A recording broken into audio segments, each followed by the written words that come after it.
सिर्फ इसीलिए क्योंकि मैं सेंटेंस अरेंजमेंट कराना चाह रही हूं बेटा। याद रखना, सेंटेंस अरेंजमेंट एसएससी में आता है, लेकिन सीडीएस में वर्ड अरेंजमेंट अलग से होता है और सेंटेंस अरेंजमेंट अलग से होता है। अगर आप एसएससी के एग्जाम्स में देखोगे तो वर्ड अरेंजमेंट को सेंटेंस अरेंजमेंट के अंदर ही रखते हैं। इसीलिए अगर वर्ड्स दो तीन वर्ड्स सब में है और जोड़ने के बाद एक सेंटेंस बन रहा है तो वो वर्ड अरेंजमेंट है। और अगर सेंटेंसेस ABCD या PQRS में है और उनको जोड़ के एक पैराग्राफ बन रहा है तो वो सेंटेंस अरेंजमेंट है। ये ध्यान रखना। अलग अलग तरीके से एग्जाम्स में आते हैं, लेकिन मोर और लेस इसमें एक ही चीज काम में आता है। कहीं कहीं आपको कुछ ट्रिक्स काम में आएगा, कहीं कहीं आपको just understanding of English language कि सेंटेंस में कैसे हम वर्ड्स को फ्रेम करें कि वो एक मीनिंगफुल सेंटेंस दे, या सेंटेंसेस को कैसे फ्रेम करें कि एक मीनिंगफुल पैराग्राफ दे, बस वही काम की चीज है। तो सेंटेंस अरेंजमेंट में मैं आती हूं सबसे पहले एसएससी से रिलेटेड एग्जाम्स में, लेकिन इसमें सबसे पहले हमारे पास जो सेंटेंसेस होंगे वो वर्ड अरेंजमेंट होंगे, सेंटेंस अरेंजमेंट नहीं, वर्ड अरेंजमेंट होंगे। अब आओ वर्ड अरेंजमेंट में सबसे पहले एक बात बताओ, आप समझते हो सेंटेंस कैसे बनता है? हमारे पास एक सब्जेक्ट होता है, एक वर्ब होता है, वर्ब का असर जिस पर पड़ा तुरंत फिर हम वो ढूंढते हैं और वो ऑब्जेक्ट होता है ना? तो हम इसी पर बेस्ड आगे चलते हैं और पहला वाला सेंटेंस अरेंजमेंट देखते हैं। ठीक है, आ जाओ।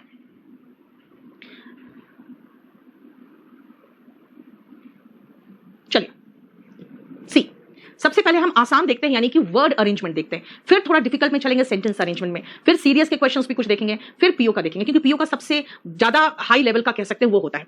अब आओ, इस तरह के सेंटेंस अरेंजमेंट पहले आते थे और उसके बाद इधर कुछ पेपर्स में सीधा PQRS या ABCD दे देता है। यानी इसमें देखो क्या है कि इसमें फर्स्ट और सिक्स सेंटेंस फिक्स्ड होते थे। ठीक है, इसीलिए ये देखो आपका पहला सेंटेंस फिक्स्ड है, errors occurring due to. Due to क्या? खुद सोचो। एरर्स यानी कि गलतियां जो होती है, अकरिंग ड्यू टू। अब ड्यू टू के बाद मुझे लगेगा ड्यू टू क्या, ये और वाला तो बिल्कुल फिट नहीं होगा। ड्यू टू क्या, ड्यू टू क्या, बिफोर वाला भी फिट नहीं होगा। ड्यू टू क्या, ये भी तो फिट नहीं हो रहा है। Due to the improper focusing by the lens, यानी जो लेंस हमारे आईज के अंदर है उसका जो इम्प्रॉपर फोकसिंग होता है उसके एरर से, दैट मीन्स 1 के बाद मेरा क्यू होगा और 1 के बाद क्यू हमें फिट नजर आ रहा है क्योंकि आप जब मीनिंगफुल देखोगे सेंटेंस सोचोगे तो एरर्स अकरिंग ड्यू टू क्या, उसका जवाब आपको improper focusing by the lens मिलेगा। बेटा याद रखना आप एक चीज, आपको वहां पे अपनी इंग्लिश का ज्ञान ना बढ़ाना है, ना दिखाना है, ना ही साइंस पढ़ना है। अगर हम यहां तक पहुंचे 1 के बाद क्यू, मेरे पास 1 के बाद क्यू, ये 2 ऑप्शंस आ रहे हैं। यानी अगर हम तुक्का भी मारेंगे तो आप मेरी गलती होने का चांसेस और सही होने के चांसेस 50-50 हो गए। 25% से हम 50% में तो पहुंच गए ना। Errors occurring due to the improper focusing by the lens. ठीक है, बाय द लेंस यानी कि इंप्रॉपर फोकसिंग अगर बाय द लेंस हो गया, बाय द लेंस, इसके बाद क्यू के बाद आर सही होगा कि क्यू के बाद पी सही होगा? बाय द लेंस और improper curvature of the cornea, या फिर the improper focusing by the lens before and beyond the retina. अब खुद सोचो, जब आप आइज पढ़ते हो, बेटा इसके लिए नॉलेज भी थोड़ा सा जरूरी है। जब आइज पढ़ते हो तो कहते हो कि इसका जो प्रॉपर फोकसिंग होता है वो रेटिना पे होना चाहिए, नहीं तो इमेज सही नहीं बनेगा। तो proper focusing of the image कहां पे फोकस होके बनेगा?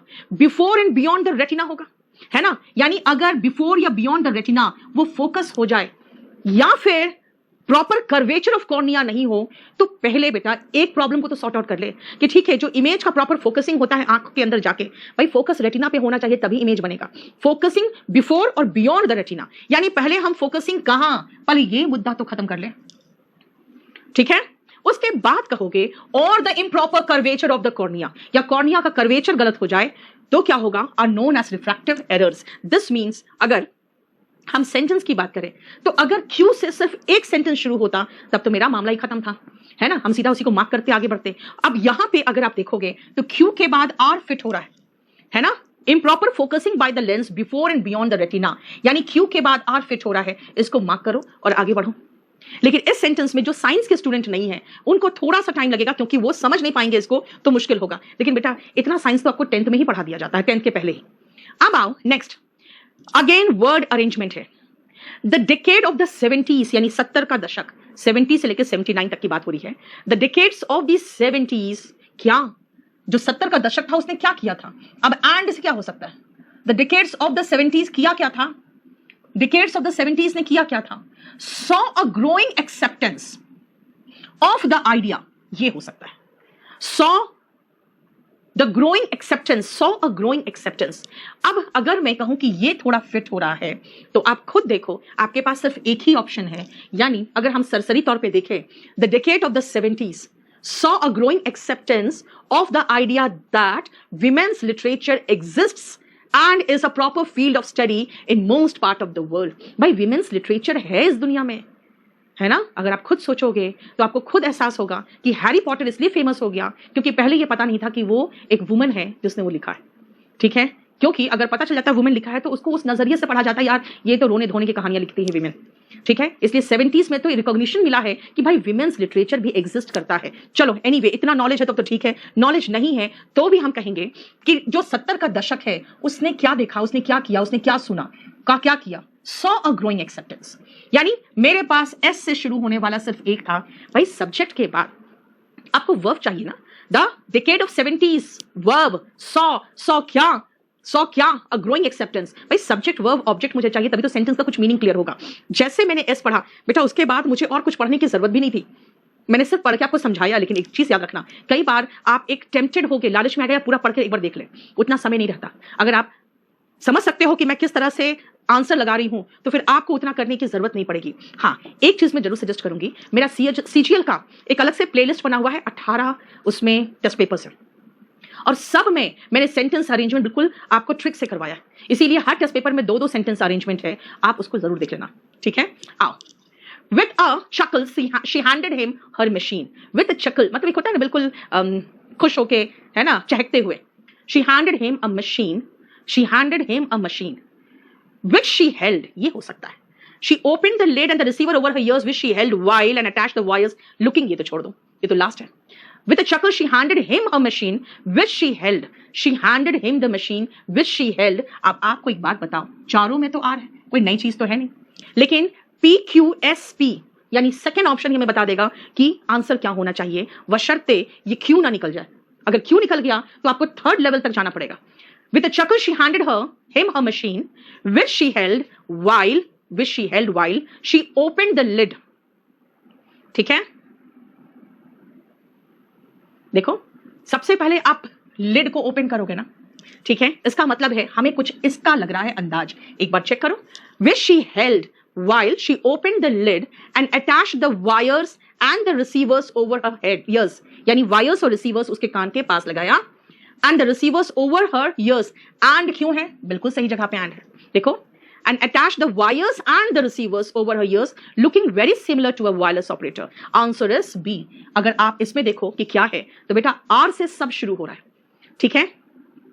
अगर आप देखोगे with a chuckle she handed him her machine and attached the wires, अगर कहोगे तो होगा which she held, कहाँ आएगा, है ना। मशीन वो हैंड ओवर कर रही है जो उसने थाम रखा था, अगर ये बात का जिक्र करोगे तो अच्छा होगा ना, यानी हैंडेड हो हिम ओवर द मशीन, जो उसने थाम रखा था वो बॉक्स उसने हैंड ओवर कर दिया, ठीक है। प्रदीप ये सब मुझे व्हाट्सएप में पूछना बेटा, अभी यहां नहीं।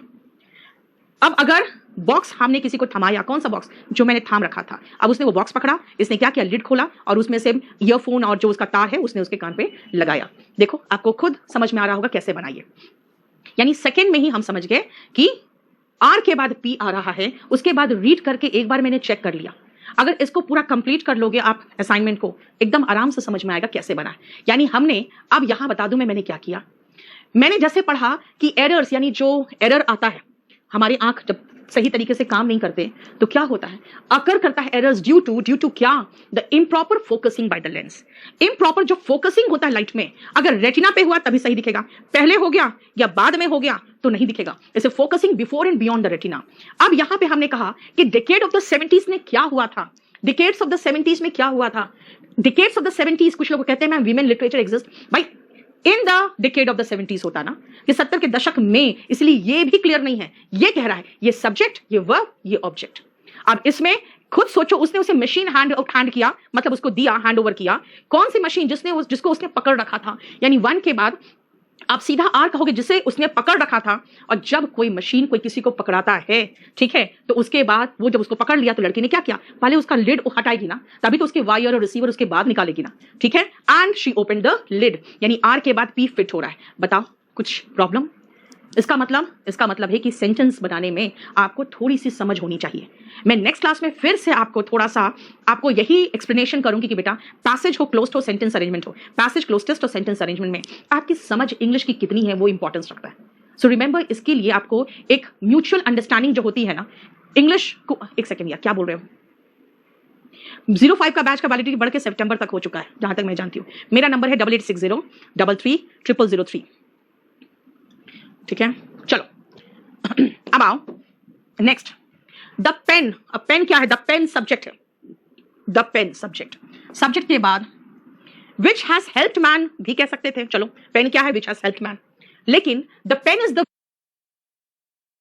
व्हीकल ऑफ, ये मुझे थोड़ा अच्छा लग रहा है। The pen is a vehicle of क्या? Thoughts and ideas. हो गया मेरा काम। पेन क्या है? वाहन है। कैसा वाहन है? थॉट्स एंड आइडियाज का। भाई इसी वाहन में तो बैठ के आपके थॉट्स एंड आइडियाज निकल के पेपर पर आते हैं। खुद इमेजिन करो।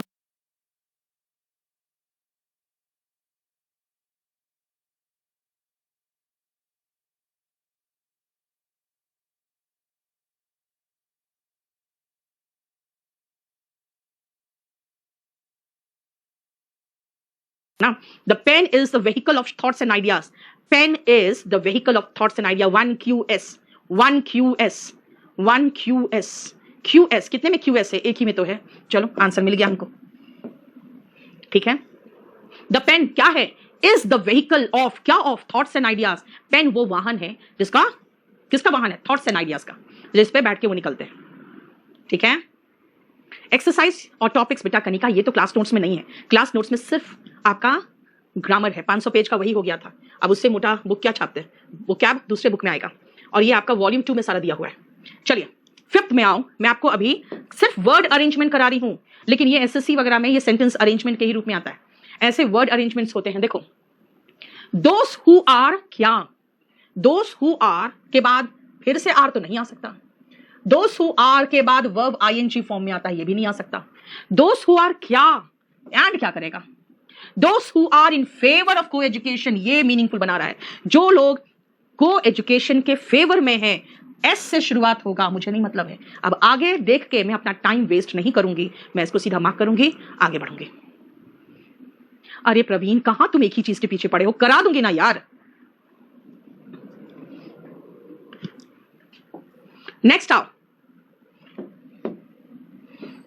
सबसे इंपॉर्टेंट पॉइंट में हूं मैं अभी, लेकिन तुम लोग का दिमाग कहीं और रहता है। सरदार वल्लभ भाई पटेल, सरदार वल्लभ भाई पटेल सब्जेक्ट है। अब मुझे सब्जेक्ट के बाद जनरली, जब तक कि सब्जेक्ट के बारे में कुछ और एडिशनल इंफॉर्मेशन नहीं दिया गया हो, सरदार Vallabhbhai Patel a great leader of India, वो कोई एक एडिशनल इंफॉर्मेशन होता। लेकिन ऐसा कोई एडिशनल इंफॉर्मेशन की बात तो है नहीं। Sardar Vallabhbhai Patel displayed his capacity. कैसा capacity? As a careful, sorry, as a capable organiser.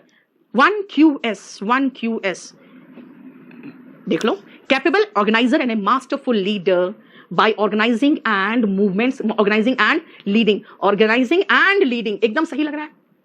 देखो पैरलिज्म है ना, by organizing and leading।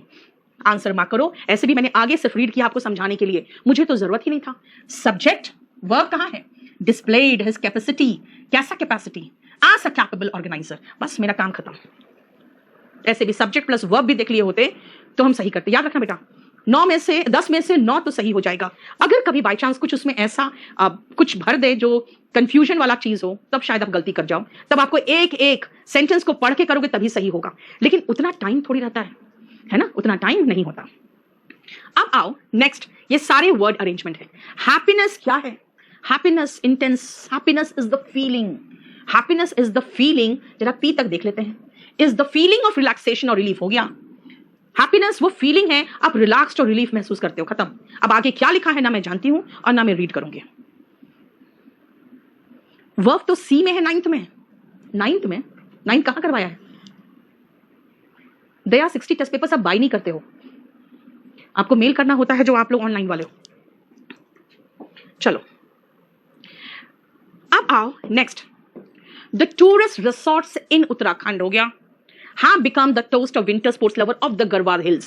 अब यहां पे आपको दिक्कत होगा, क्योंकि मेरा तो यहीं पर सेंटेंस तैयार है 1PQR में, लेकिन ये S जो आ गया बीच में, यही तो गलत कर रहा है ना। have become the toast of winter sports lover, have become क्या? विंटर स्पोर्ट्स लवर के लिए एकदम हॉट स्पॉट, तो उसका मतलब ऐसा होता है हॉट स्पॉट हो गया है ना। क्यू के बाद आर फिट हो रहा है, तो क्यू के बाद तो आर सब में है। ऐसे कई जगह पे आपको प्रॉब्लम होगा। द टूरिस्ट रिसोर्ट्स कहां, द टूरिस्ट रिसोर्ट्स एस में भी लोकेशन है और पी में भी लोकेशन है। इन दोनों लोकेशन को साथ में रखना पड़ेगा, आपको अलग अलग नहीं कर सकते हो, ठीक है, क्लियर। देखो द टूरिस्ट रिसोर्ट्स कहां का, P and S, P S in Uttarakhand of the Garhwal hills, S P the tourist resorts of the Garhwal hills in Uttarakhand have become the toast of winter sports lover in the country। मैं ये mark कर रही हूं और ये नहीं। अब मुझे बताओ क्यों। अभी मैंने कहा था दोनों प्लेस साथ में आएगा, और दोनों प्लेस साथ में आएगा यानी पी उत्तराखंड और गढ़वाल हिल्स, गढ़वाल हिमालयास, ये दोनों प्लेस है और दोनों साथ में आएगा।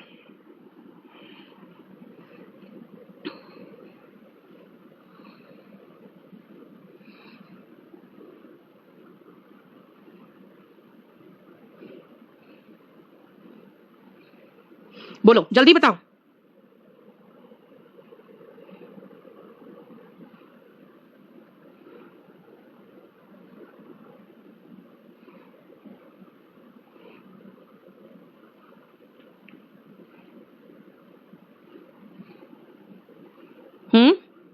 चलो समझाती हूं मैं, तुम लोगों को किसी को कुछ नहीं आता है।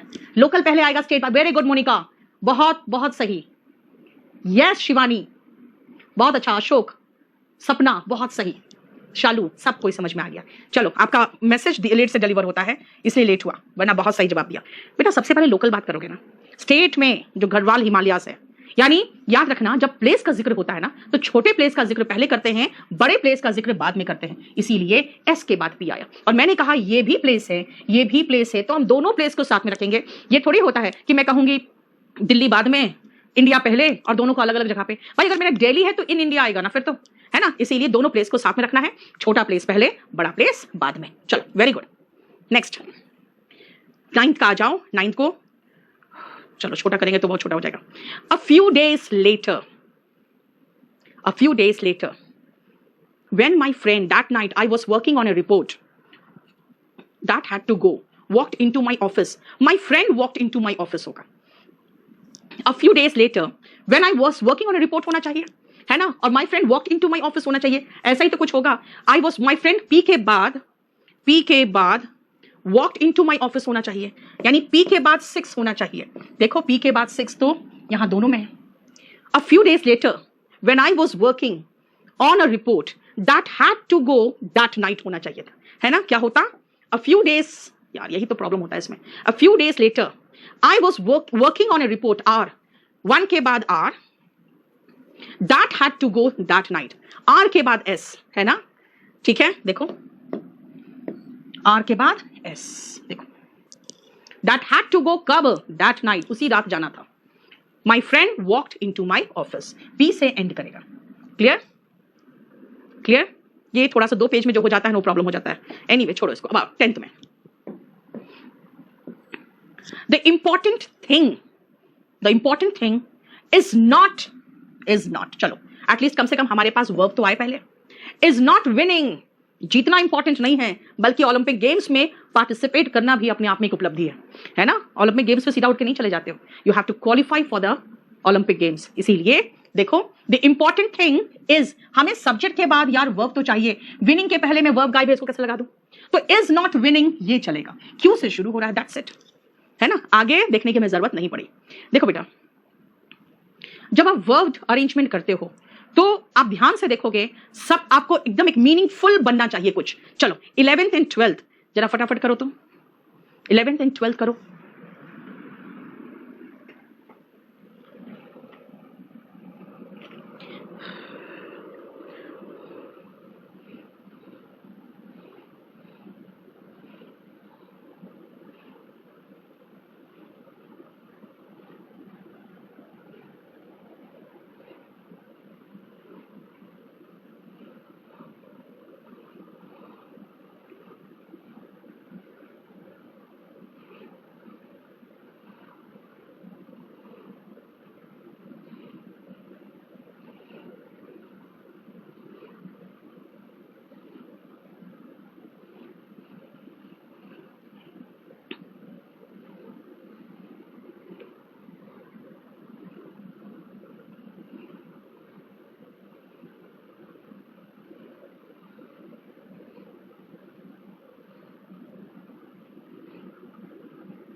हो गया?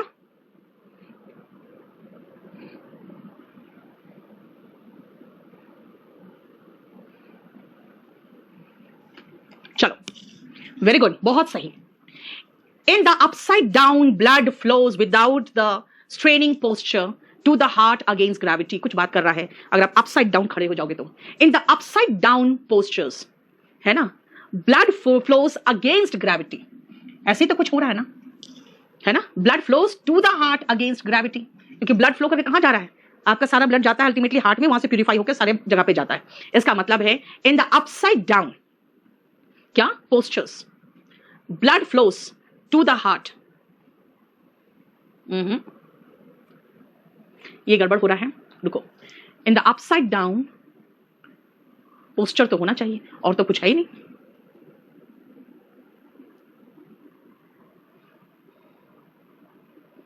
Upside down postures blood flows to the heart against gravity, तो फिर अगेंस्ट ग्रेविटी होना चाहिए था। Blood flows to the heart without the straining, मतलब इसमें कुछ बीच में आ रहा है। आंसर ए लग रहा है मुझे तो, विदाउट द स्ट्रेनिंग किसी में।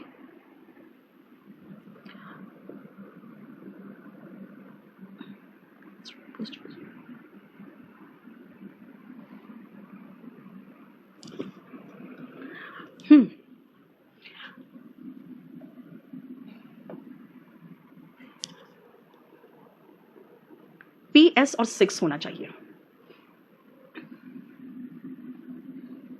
इसमें।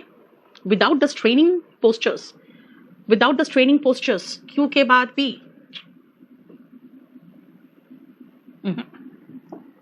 इसको छोड़ो, इसमें विदाउट द स्ट्रेनिंग में एक प्रॉब्लम है। आप लोगों को क्या लग रहा है? B होना चाहिए। चलो एक बार देखते हैं फिर से, क्योंकि विदाउट द स्ट्रेनिंग मुझे ठीक नहीं लग रहा यार।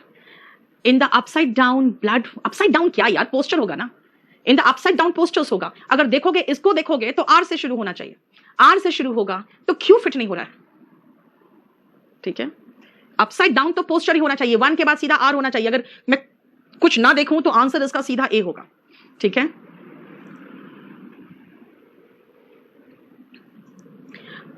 चलो 12th में आओ बेटा। केडी लाइव से अगर आपको कुछ नहीं मिला या कोई प्रॉब्लम है तो online@kdcampus.org में मेल कर दो ना। हमको क्यों बोल रहे हो बेटा? मैं आपको सिर्फ पढ़ा सकती हूँ, ठीक है। बस ऑनलाइन का काम मुझे नहीं आता, ना मैं क्लास लोड कर सकती हूँ, ना डिलीट कर सकती हूँ, ना आपके कोई टेक्निकल प्रॉब्लम सॉर्ट आउट कर सकती हूँ। मैं सिर्फ क्लास लेती हूँ, उसको चेक करवा लेती हूँ कि लोड हुआ है कि नहीं, ठीक है। और वैलिडिटी बढ़ाना घटाना मेरे हाथ में हिमांशु नहीं होता, फाइन।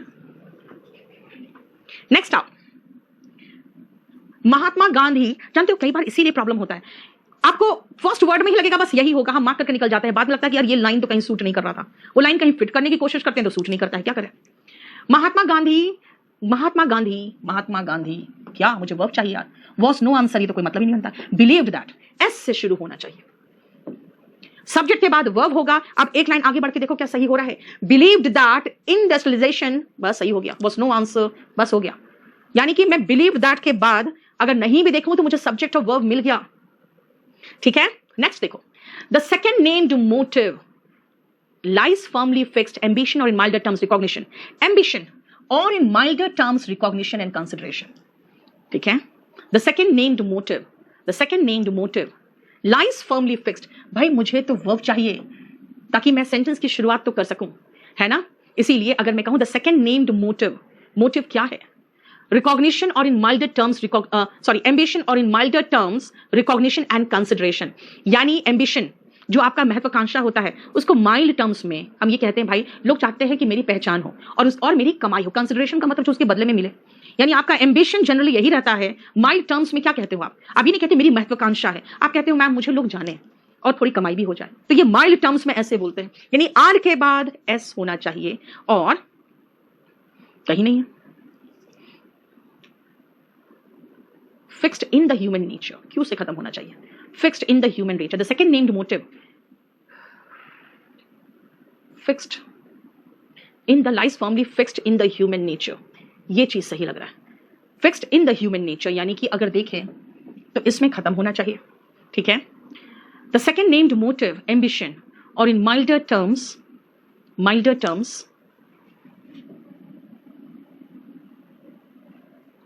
the aiming at. क्या है यार ये कैसा क्वेश्चन है?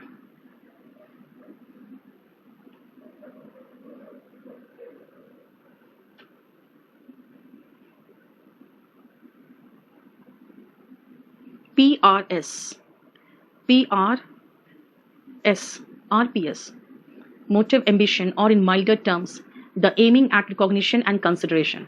बस ये बीच में जबरदस्ती इसको जो लगाया है ना, इसको फिट करने का जरूरत पड़ रहा था बस. The second named motive, recognition and consideration.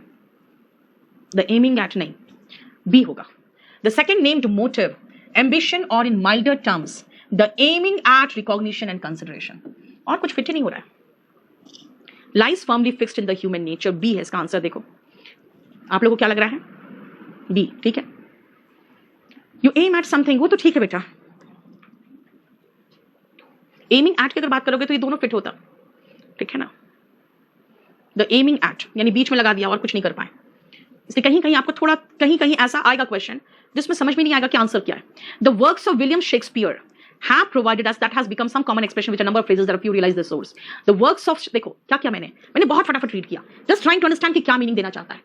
The works of William Shakespeare have provided us such common expressions, have provided us with a number of phrases that have become such common expressions. अब ये वाला ज्यादा है जो सटीक हो रहा है. क्या कि हमें provided us के बाद, बेटा provide के बाद अगर आप indirect object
लगाते हो तो डायरेक्ट ऑब्जेक्ट लगाने से पहले विथ का प्रयोग होता है. आपने पढ़ा होगा, he provided me with a pen, he provided a pen to me, है ना.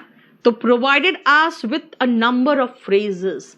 The works of Shakespeare have provided us with a number of phrases जो इतने कॉमन हो चुके हैं, that have become such common expressions, that have become such common expressions कि लोग मुश्किल से रियलाइज करते हैं कहाँ से आया है. देखो सी. और अगर हमें ज्यादा कुछ नहीं आए, the works of Shakespeare have provided us with भी अगर याद रहे, P के बाद S, तो P के बाद S लगा के आप आगे निकल सकते हो. देखो, या फिर अगर आप कुछ नहीं समझ में आए तो सिर्फ इतना ही याद रखो ना, कुछ भी नहीं समझना है इसमें. द वर्क्स ऑफ शेक्सपियर, ये सब्जेक्ट हो गया, हमें वर्ब चाहिए. हैव प्रोवाइडेड अस, कम से कम इसमें आपको सब्जेक्ट और वर्ब का जिक्र दिख रहा है और एक इनडायरेक्ट ऑब्जेक्ट भी आ गया. वन के बाद अगर हम पी भी रियलाइज करें तो भी आंसर सी मार्क के करके निकलेंगे. आगे हमें देखने की जरूरत नहीं होगी.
क्लियर?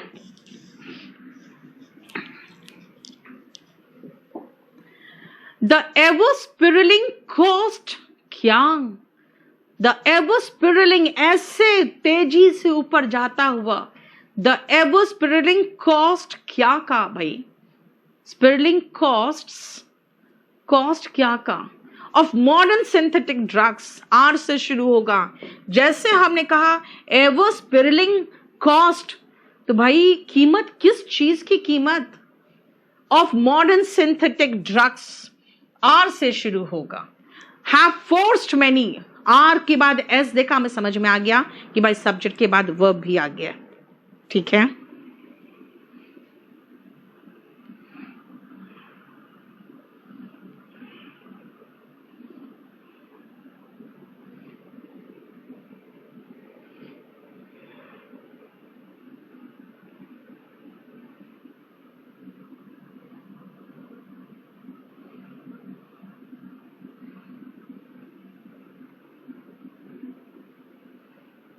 ठीक है।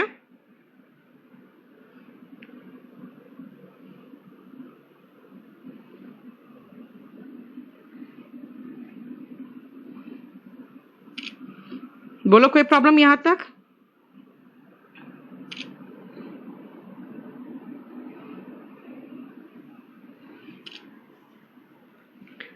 आ जाओ नेक्स्ट।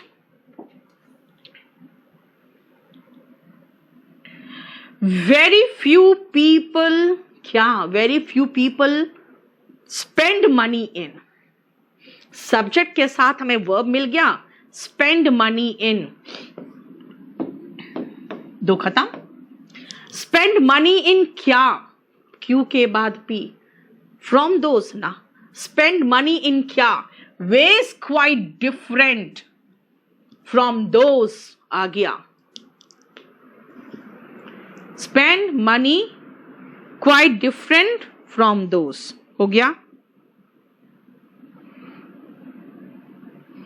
बोलो कोई प्रॉब्लम यहां तक?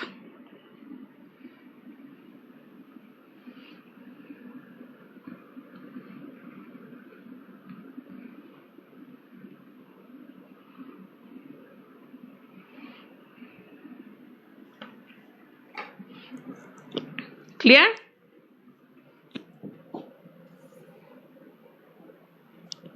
नेक्स्ट, एन ओवरऑल पिक्चर क्या का? ओवरऑल पिक्चर, एक पूरा कंप्लीट पिक्चर किस चीज का? अब आप खुद सोचो ना यार, जब आप शुरुआत करते हो तो आगे आपके सबसे पहले दिमाग में क्या आता है? अब मैं आपको बताती हूँ एक छोटा सा एग्जाम्पल। कुछ लोग सिखाते हैं कि भाई एडवर्ब का जो रूल है ना वो एमपीटी है, और अगर प्लेस हो गया, अगर वर्ब ऑफ मोशन हो गया तो फिर पीएमटी होता है। भाई ये रूल क्या है? देखो खुद ही सोचो ना। इफ आई से आई गो तो पूछोगे कहां, and I do my work तो पूछोगे कैसे। तो भाई आई डू माई वर्क में मैनर पहले आएगा, एंड आई गो तो प्लेस पहले आएगा। तो ये कौन सा बड़ा रूल है? ये तो कॉमन सेंस की बात है। अगर मैं कहूंगी गो तो पूछोगे कहां, कैसे तो बाद में जानोगे ना यार, है ना। उसी तरह से हम अगर एन ओवरऑल पिक्चर बोले तो दिमाग में आता है ओवरऑल पिक्चर ऑफ क्या? किस चीज का? Of the present, of the present हो गया। ऑफ द प्रेजेंट क्या का? वर्तमान का क्या? ऑफ द प्रेजेंट क्या का? क्यू के बाद S, in some of the, ये क्या होगा? Of the present literary situation, ये सटीक हुआ कि वर्तमान का जो साक्षरता की हालत है वो बताना चाह रहा होगा। बस मार्क करो, आगे बढ़ो। ठीक है, ये place, manner, place and time जो होता है वो आप एडवर्ब में पढ़ोगे। ठीक है, नेक्स्ट आप 8 नंबर में देखो ध्यान से। After the Chipko movement, Chipko movement को आप हिस्ट्री में पढ़े होगे। After the Chipko movement, Chipko movement के बाद क्या हुआ था? चिपको मूवमेंट के बाद, आफ्टर द चिपको मूवमेंट, क्या? It was demonstrated. Chipko movement के बाद subject plus helping verb plus main verb. It was demonstrated that ये जो किसान और ट्राइब्स में रहने वाले लोग हैं, it was demonstrated that, it was demonstrated that, R के बाद पी हो गया। हैड अ ग्रेटर स्टेक, देखो बिल्कुल सही लग रहा है, had a greater stake in the responsible management of nature। वो जाके चिपक गए थे पेड़ों से, जिन पेड़ों को काटने गए थे, तो कहा कि बाद में, इसके बाद ही पता चला कि जो किसान है, जो वहां ट्राइब्स पे रहने वाले लोग हैं, है ना, उनका ज्यादा स्टेक है, उस पर ज्यादा अधिकार है, रिस्पॉन्सिबल मैनेजमेंट ऑफ नेचर। ठीक है, क्लियर? देखो, इसीलिए हमेशा अंडरस्टैंडिंग देखो। सेकेंडली, मैं नेक्स्ट क्लास में आपके लिए वो सारे टेस्ट पेपर्स एक साथ लेके आऊंगी सीजीएल का, सबका सेंटेंस अरेंजमेंट करा के आपको दिखाएंगे।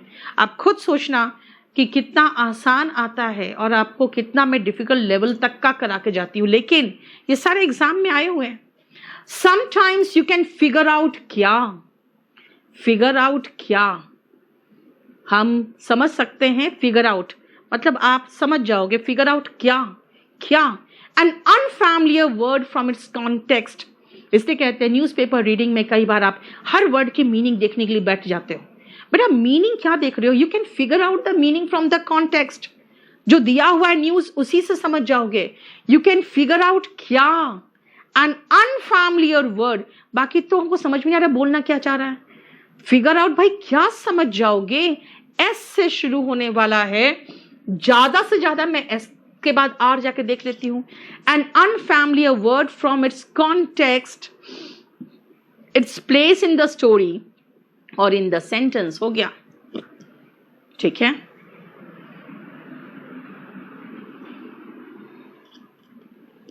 क्लियर? 19 का एस से शुरू होगा। बताओ, रोशनी छोड़ो ना बेटा, आगे बढ़ो ना। कोई भी एक क्वेश्चन के पीछे मत पड़ो। कोई भी क्वेश्चन बीच में आएगा कंफ्यूजिंग, उसको छोड़ के आगे बढ़ो, बाद में देखेंगे। अगर मैं कंफ्यूज हूं, इसका मतलब वो कंफ्यूजिंग है।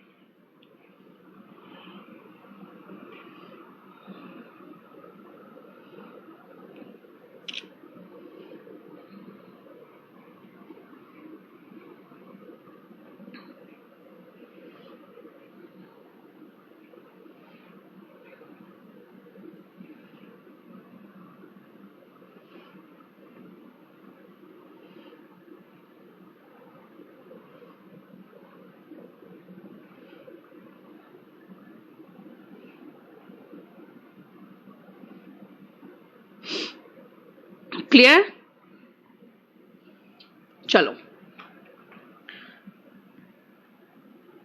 अब आओ नेक्स्ट 20।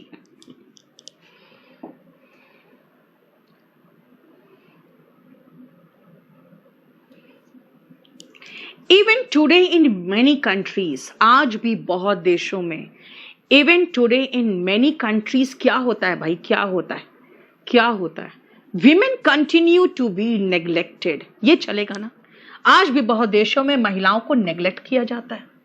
ठीक है, चलो, विमेन कंटिन्यू टू बी, यानी even today in many countries के बाद मुझे सब्जेक्ट चाहिए ना। सब्जेक्ट विमेन में आ रहा है, विमेन यहां से है, विमेन यहां पे है।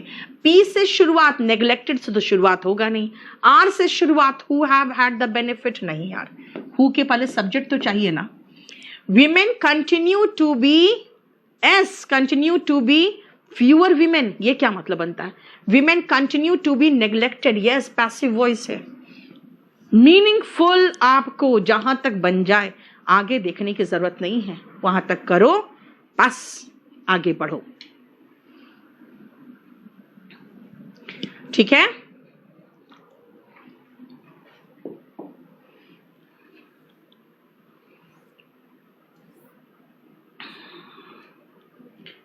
चलो नेक्स्ट आओ, 2 सेंटेंसेस देती हूं मैं, बनाओ।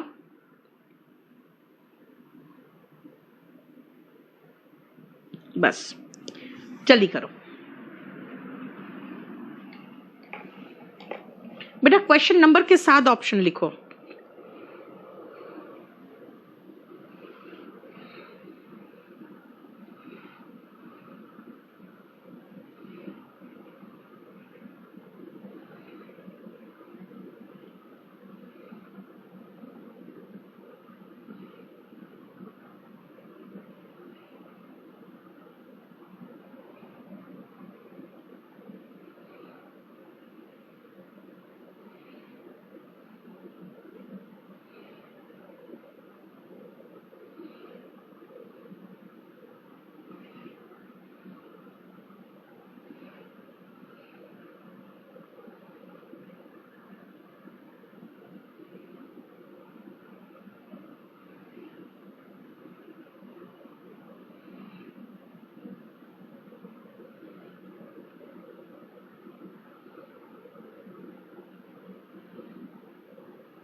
हो गया? Very good. Carl Sagan, subject है मेरे पास, वर्ब चाहिए। Says that, Carl Sagan says that आ गया। सेज दैट क्यू से शुरू हो रहा है, लेकिन क्यू से तो है ही नहीं, तो अब क्या करें? Carl Sagan in his essay says that, ये भी तो कह सकते हैं, है ना? Carl Sagan in his essay says that, S के बाद क्यू, एस के बाद क्यू देखो 2 आ रहा है, यानी आसान दिखने वाला भी आपको 3rd लेवल तक पहुंचा दे रहा है। Carl Sagan in his essay says that, क्या सेज दैट के बाद आर, नहीं तो सेज दैट के बाद P. Says that, says that we do not fully understand, क्या understand, क्या understand the severity of the problem, क्योंकि understand के बाद आपको object चाहिए ना यार, तो understand के बाद हम that थोड़ी लगा सकते हैं। understand, अच्छा, we do not fully understand that the next generation may be badly affected by the severity of the problem, बिल्कुल सही है। we do not fully understand, क्या the severity of the problem भी चलेगा, लेकिन we do not fully understand कि the next generation में be badly affected by क्या, the severity of the problem. ये तो ज्यादा अच्छे से बना रहा है, इसीलिए एस के बाद क्यू, क्यू के बाद आर, आर के बाद पी, ये लास्ट स्टेज तक आपको ले गया। कुछ ऐसे सेंटेंसेस होंगे जिसको आपको आखिरी लेवल तक लेके जाना पड़ेगा, वरना देखा जाए, आप खुद सोचो। कार्ल सेगन सेज दैट, ये सही था। अब इन हिज एसेज दिखा मुझे, तो मैंने कहा in his essays says that, S के बाद क्यू, लेकिन एस के बाद क्यू 2 आ गया, लेकिन क्यू के बाद भी मैंने जब कहा we do not understand the severity of the problem, ये भी तो सही लग रहा है, यानी पी से भी एंडिंग लग रहा है। लेकिन जब मैंने आर को इंक्लूड करने की कोशिश किया, तो मैंने देखा अफेक्टेड बाय क्या, द सीवियरिटी, क्योंकि आर लास्ट में नहीं आ सकता, बाय के बाद आपको लगाना पड़ेगा सब्जेक्ट, किसके द्वारा, है ना, पैसिव वॉइस में होता है ना बाय प्लस सब्जेक्ट। तब समझ में आया नहीं भाई, आर के बाद पी फिट हो रहा है, यानी इसके बाद कई बार कुछ सेंटेंसेस आपको आखिरी स्टेज तक खींच के लेके जाएगा। 22, ईच क्या, each part of the rocket, लग रहा है सही है, each part of the rocket, R से शुरू हो रहा है। Each part of the rocket had to be tested, R के बाद क्यू, आर के बाद Q, had to be tested to be sure of the many, क्या sure of the many, many क्या, लो खत्म, फिर से प्रॉब्लम देखो। और ईच के साथ पार्ट्स आता भी नहीं है, ईच के बाद पार्ट्स आता भी नहीं है। Each of the many parts, अब सही लग रहा है। Each of the many parts यानी एस से शुरू होना चाहिए। Many parts of the rocket had to be tested to be sure if it was working. देखो, यानी जब आप पूरा चेक करोगे, कई बार आपको महसूस होगा कोई एक पार्ट छूट रहा है, और वो पार्ट छूट रहा है, उसको जोड़ने के लिए फिर आपको सेंटेंस का स्ट्रक्चर फिर से चेंज करके बनाना पड़ेगा। देखो,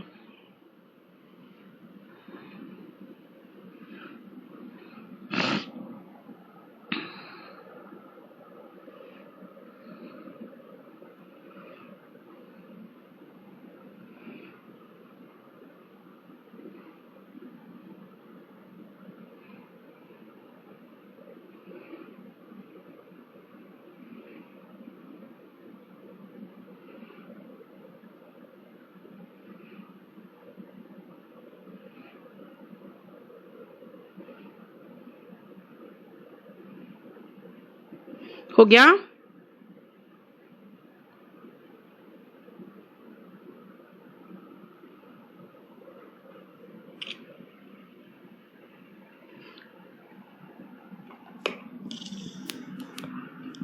देखो, समझ के देखो बेटा, आपको सेंटेंस की अंडरस्टैंडिंग होनी चाहिए।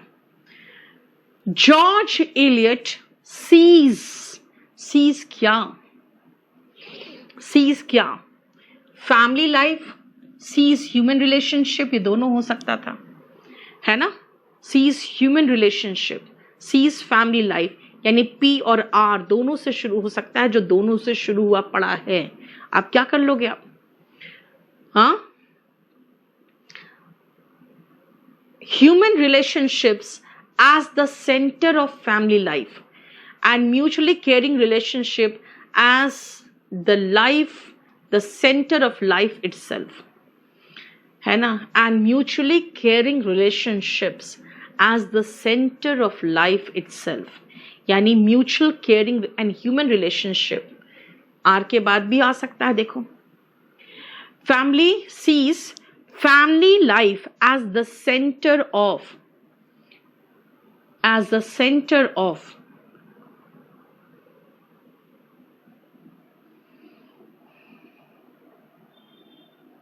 human relationship, क्योंकि फैमिली लाइफ छोटी चीज है। It is the centre of human relationship. Family life छोटी होती है, it is the centre of human relationship. तो family life as the centre of, P के बाद एस आएगा, as the center of family life, as the center of क्या? Human relationship and mutually caring relationship as the center of life itself। अब जानते हो कैसे मैंने पकड़ा? समझ में नहीं आ रहा था। sees human relationship as the center of family life होगा कि family life as the center of human relationship होगा? नहीं समझ में आ रहा था। तो खुद सोचो, मैंने कहा क्या? family life as the center of human relationship, और उसके बाद कहा है and mutually caring relationship, जो ह्यूमन रिलेशनशिप है ये खुद ही है सेंटर ऑफ लाइफ इटसेल्फ, यानी लाइफ को, फिर म्यूचुअल लाइफ को, म्यूचुअल केयरिंग रिलेशनशिप को, और फिर फैमिली को। अब समझते हो ना, सबसे छोटा जो यूनिट होता है फैमिली ही तो होता है ना। देखो, why not be, वही तो जो मैंने समझाया आपको।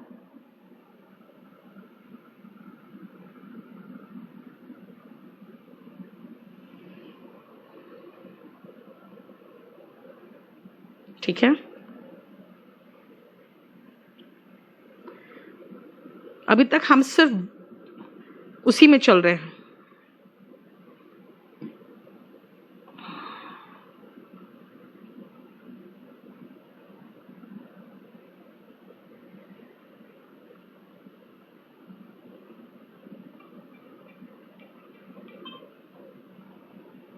ठीक है, चलो नेक्स्ट आओ, 24 and 25। चलो पहले बनाओ तो फटाफट।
Actually for him क्या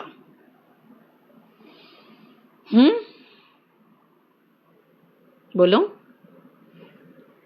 more important than क्या?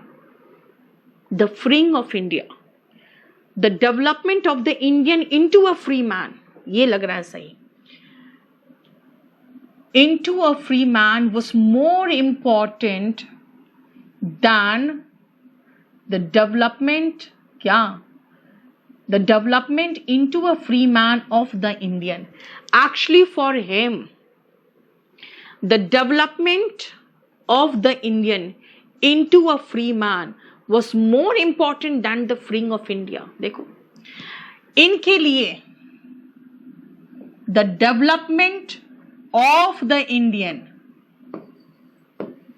into a free man was more important than the freeing of India।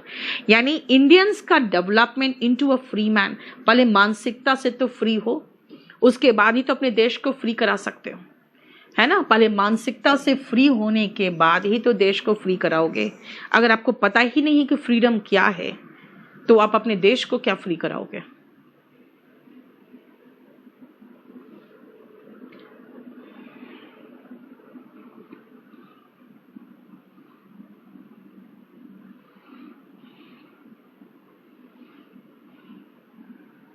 ठीक है, इसीलिए कई बार आपको एकदम एग्जैक्टली मीनिंग तो समझो उसका। टूरिस्ट्स आर फ्लडिंग इनटू कहां? टूरिस्ट्स आर फ्लडिंग इनटू कहां जा रहे हैं tourist? Remote parts of the earth, जहां पर कोई नहीं जाता वहां पहुंच जा रहे हैं। क्यू से शुरू हो रहा है लग रहा है। Remote parts of the world, एक ही तो ऑप्शन है, चलो देख लेते हैं। और remote parts of the world and adventurous people are thinking क्या?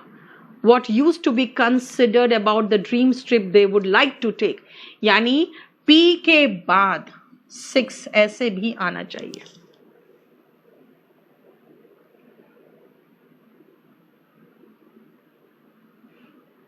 लेकिन एक प्रॉब्लम आ रहा है। People flooding into remote parts of the world and adventurous people are thinking about। think के साथ ऐसे भी about नहीं आता, लेकिन अगर लगा रहा है तो इसका मतलब है think के साथ off आता है, लेकिन बेटा think के बाद about चलेगा। अगर मैं ये देखूं कि P के बाद R के बाद P आना चाहिए, तो R के बाद P नहीं आके S बीच में घुस रहा है यहाँ पे। याद रखना, थिंक के बाद ऑफ होता है, लेकिन सेंटेंस अरेंजमेंट में क्योंकि किसी भी जगह से उठा के पैसेज दे देता है, तो याद रखना वो सेंटेंस अरेंजमेंट में अबाउट आ गया तो कोई बात नहीं। मैं यहां पे आके फंस गई कि भाई थिंक के बाद अबाउट यहां आना चाहिए, और थिंक के बाद अबाउट आने से पहले बीच में एस आ रहा है, तो ये तो मेरे लिए गड़बड़ हो गया। अब फिर से सोचते हैं। Tourists are flooding into what used to be considered remote parts of the earth। ये हो सकता है, जो माना जाता था क्या? remote parts of the earth। मैंने आपको कहा था सबसे पहले शुरू करने से पहले ही कि अगर मैं ये कहूं सरदार Vallabhbhai Patel a great leader of India, अगर ऐसा कुछ बीच में ऐड कर दिया तब मेरे लिए थोड़ी सी समस्या होगी, सब्जेक्ट और वर्ब थोड़ा दूर हो जाएगा, वरना सब्जेक्ट वर्ब ऑब्जेक्ट होता है, मैंने कहा था। यहां पर यही प्रॉब्लम हुआ है। Tourist are flooding into remote parts of the world चलेगा, लेकिन what used to be considered, जो माना जाता था remote parts of the world, यानी एस के बाद क्यू फिट हो जा रहा है, क्योंकि एस यहां पे फिट नहीं हो रहा, इसलिए एस को शुरू में लगा दिए। तो क्यू आर पी जो होना चाहिए था, क्यू आर पी जो मैं कह रही थी, थिंग के बाद ऐसे भी ऑफ होना चाहिए था, लेकिन अबाउट दिया है तब भी थिंग के साथ ये फिट होना चाहिए था। देखो राधा, आप किस बैच में हो मुझे नहीं पता बेटा, ठीक है। फर्स्ट टाइम अगर क्लास देख रहे हो, अगर आप ऑफलाइन में हो तो ऑफलाइन वाले आज पहली बार जुटे, आज पहली बार जोड़ा ऑफलाइन वाले को। अच्छा, इसमें जितने भी ऑफलाइन के स्टूडेंट जुड़े गए हैं आज,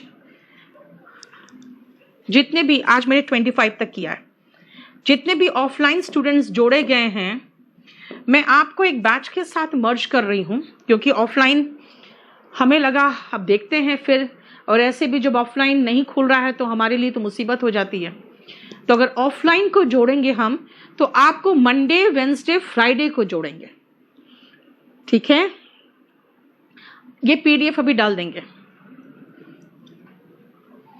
जितने भी ऑफलाइन वाले बच्चे आज जोड़े गए हैं, आज आप पहली बार जोड़े गए हैं, आपको मैं मंडे, वेंसडे, फ्राइडे जोड़ूंगी शाम को 5:30 बजे। सूरज, एक काम करो, बना लो, 5:30 बजे शाम को जोड़े जाएंगे, मंडे, वेंसडे, फ्राइडे। जब तक लॉकडाउन है तब तक मंडे, वेंसडे, फ्राइडे ही चलेगा। अच्छा, दूसरी बात है, मंडे, वेंसडे, फ्राइडे कौन सा बैच चलता है? 10, 14, 15। तो मान के चलो ये हमारे बैच 15 के साथ है, ठीक है। बैच 15 का जो सिलेबस कंप्लीट हो चुका है, इनका एक चैप्टर एक्स्ट्रा कंप्लीट हो चुका है, सब्जेक्ट वर्ब एग्रीमेंट हो चुका है, उनका नहीं हुआ है, तो एक चैप्टर में इनको हटा देंगे, है ना, चाहे रिवीजन हो जाएगा इनका।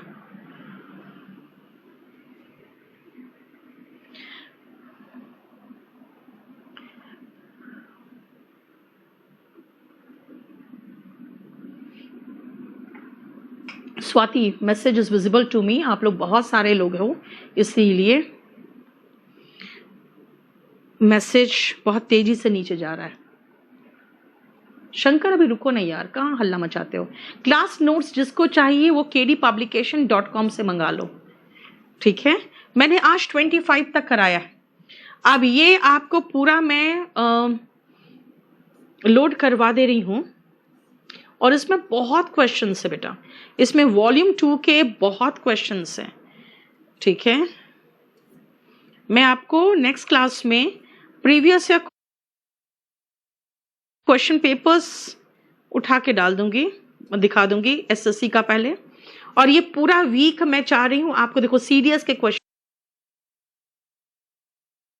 भी है, प्रैक्टिस के लिए इसमें बहुत सारे, इसमें पीओ, सीडीएस और एसएससी के क्वेश्चंस हैं। नेक्स्ट क्लास में फिर आगे करेंगे इसका, और नहीं तो मैं प्रीवियस ईयर का सीधा ईयर वाइज उठा के आपके साथ प्रैक्टिस कराऊंगी आपको, ठीक है। आज आपको सिर्फ 2-3 चीजें मैंने समझाई है, सब्जेक्ट के बाद वर्ब, फिर ऑब्जेक्ट। सब्जेक्ट के बारे में अगर कुछ अलग से जानकारी हो तो बेटा अगर वो छूट रहा है, सब्जेक्ट वर्ब ऑब्जेक्ट जोड़ लोगे तो आपको लगेगा वो एक लाइन जो है वो कहीं फिट नहीं हो रहा है, फिर उसको फिट करने के चक्कर में फिर आप देखोगे पूरा का पूरा अरेंजमेंट चेंज होता है। तो basic understanding of English language बस यही है जो काम की चीज है, लेकिन इसके अलावा प्रेपोजिशन, कंजंक्शन फर्स्ट लाइन में नहीं आएगा, सेंटेंस की शुरुआत उनसे नहीं होगी वो हम नेक्स्ट क्लास में करेंगे, ठीक है। तो इतना ही रहने दो आज, नेक्स्ट क्लास में फिर आगे देखते हैं। आज 25 तक किया है, बस बंद कर दो क्लास। क्लास का टाइमिंग बस बेटा परसों है, ये जो अभी सेंटेंस अरेंजमेंट मैं करा रही हूं, आप लोग अपना टाइमिंग देख लो बेटा। सेंटेंस अरेंजमेंट जो करा रही हूं मैं वो 10 बजे कराऊंगी अभी इस वीक पूरा, मंडे, वेंसडे और फ्राइडे को होगा, ठीक है। इस वीक यही प्रैक्टिस चलेगा आपका, सेंटेंस अरेंजमेंट, या फिर अगर मैं क्लोज टेस्ट कराना होगा तो इसके बाद क्लोज टेस्ट उठा लूंगी मैं। इस वीक पूरा यही चलेगा बस। अब आ जाओ नेक्स्ट, तो ऑफलाइन बैच वाले जो बच्चे हैं आपको हम जोड़ेंगे 5:30 बजे। याद रखना आपको हम बैच 15 जो है ऑनलाइन उसके साथ हम जोड़ के पढ़ाएंगे। उनका एक चैप्टर सब्जेक्ट वर्ब एग्रीमेंट नहीं हुआ है जो आपका हो चुका है, बाकी सारा का सारा बिल्कुल सेम है। अभी उनमें जो चैप्टर चल रहा है 1-2 चैप्टर शायद आपका नहीं हुआ होगा, डजंट मैटर, कम से कम एटलीस्ट शुरुआत कर लो, आपको फिर बाद में देखेंगे क्या है, ठीक है ना। तो ऑफलाइन बैच वालों को याद रखना शाम को 5:30 बजे मैं लाइव रहूंगी, और अगर आप नहीं देख पाओगे तो आपको रिकॉर्डेड मिल जाएगा। 24 आवर्स के बाद रिकॉर्डेड लोड होता है, ठीक है। वॉल्यूम 2 का ये मैं दे रही हूं बेटा, ये आपको करवा रही हूं लोड, इसको लोड कर देना, ठीक है। चलो आज इतना ही रहने दो।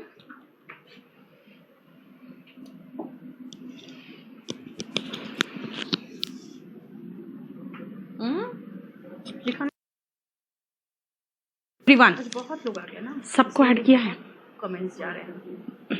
चलो बंद करो अब। आज मैं 2019 का बेटा ये पूरा सीजीएल का कंप्लीट सेट आपके बैचेस में भी लोड होगा, प्लस हमने यूट्यूब में करवाया था और उसमें मैंने बहुत अच्छे से समझाया था सारा का सारा मेथड, और जो इन सारे टेस्ट पेपर्स में आपका मेथड काम आएगा वो मैं आपको दिखा दूं। देखो ध्यान से। हाउएवर से सेंटेंस की शुरुआत नहीं होती है ना। हाउएवर मतलब खैर, भाई कुछ बातें बताऊं तब ना मैं खैर बताऊं, ठीक है। नेक्स्ट, दिस चेंज, भाई कौन सा चेंज? दिस चेंज का मतलब है कि जो चेंज के बारे में अभी बात की गई। नेक्स्ट, ग्रोथ ऑफ पॉपुलेशन, ये मुझे सही लग रहा है। Growth of population refers to the change in number of inhabitants of a country। इसका मतलब है मेरे सेंटेंस की शुरुआत सी से होगी, ठीक है। refers to the change, अब मुझे लग रहा है भाई द चेंज, दिस चेंज, सही लगा ना। द चेंज ऑफ क्या? In the number of inhabitants of a country, ये ग्रोथ ऑफ पॉपुलेशन कहलाता है। दिस चेंज, दिस मीन्स सी के बाद मुझे लिंक मिल गया है बी से, आंसर इज डी। देखो ठीक है बेटा, इस तरह से आपको सोच सोच के करना है। फिर नेक्स्ट देखो,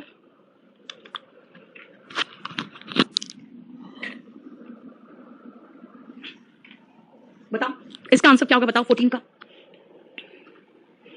जल्दी बताओ, हमें पूरा करने की जरूरत नहीं पड़ती है।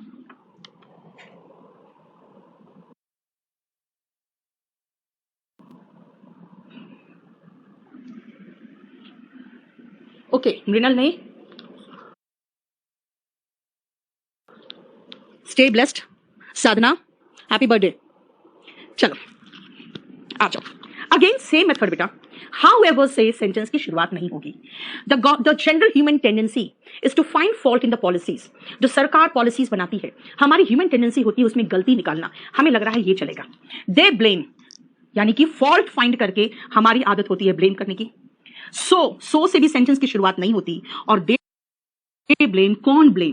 भाई पता चले तब ना, पता कहां से चल रहा है? यहां से पता चल रहा है कि पीपल ब्लेम, है ना। इसका मतलब है कि human tendency is to find fault in the policies frame by the government, ठीक है।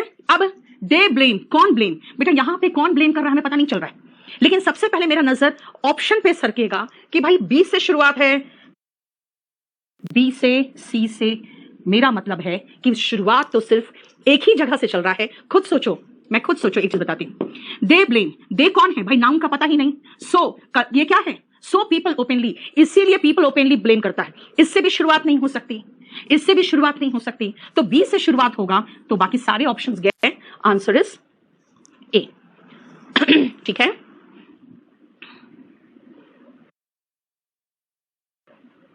अरिंदम kdpublication.com में बेटा, क्लियर। चलो इसके 2 क्वेश्चंस हमारे से कंप्लीट हो गए। अब आते हैं अगेन नेक्स्ट सेट में, और नेक्स्ट सेट में आओ,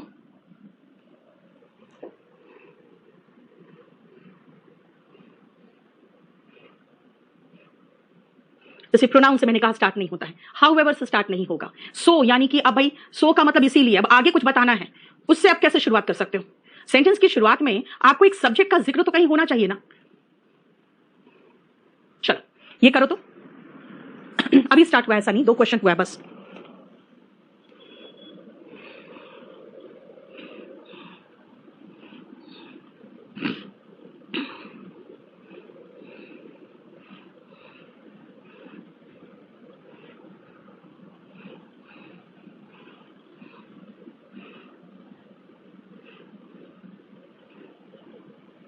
बताओ 13 का आंसर डी ऑप्शन। चलो देखते हैं।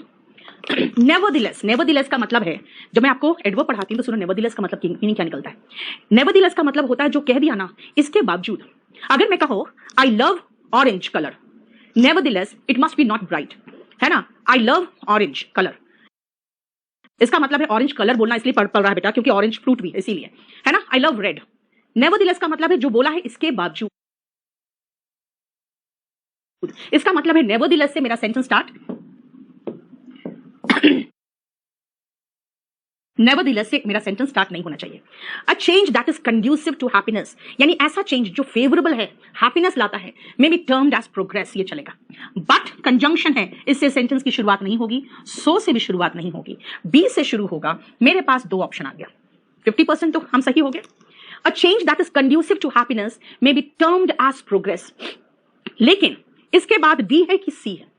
सो if a change contributes to the growth of these factors, अरे यार दीज फैक्टर्स, कौन से फैक्टर्स, कौन से फैक्टर्स, हमें तो पता ही नहीं कौन से फैक्टर्स, कौन से फैक्टर्स नहीं पता, तो बी के बाद डी कैसे आएगा, है ना। बी के बाद फिर सी हो सकता है, समझ में आया। मेरे पास बी के बाद सी है, बी के बाद डी है, मैंने बी के बाद सीधा डी लगाया तो हुआ ग्रोथ ऑफ दीज फैक्टर्स। भाई कौन से फैक्टर्स, यहां तो जिक्र ही नहीं है बी में, तो मैं डी में फैक्टर्स कहां से लाऊं। इसका मतलब बी के बाद सी होगा और मेरे पास कोई ऑप्शन नहीं बच रहा। देखो बेटा ये मैं सारे आपको ट्रिक्स बता रही, ठीक है। अवधेश सिलेबस कंप्लीट करना है तो बेटा मैं एक काम करती हूँ, मैं इसको बंद करती हूँ, फटाफट सिलेबस में आ जाती हूँ। आपको पता है आपसे ज्यादा सिलेबस कंप्लीट करने का दबाव केडी लाइव की तरफ से रहता है। जल्दी से सिलेबस कंप्लीट करो, नया बैच बनाना है। अब नया बैच बनेगा तो पता है मेरे पास भी पैसे आएंगे। हाँ क्या चाहते हो, मैं अमीर बनूं कि नहीं बनूं, बोलो।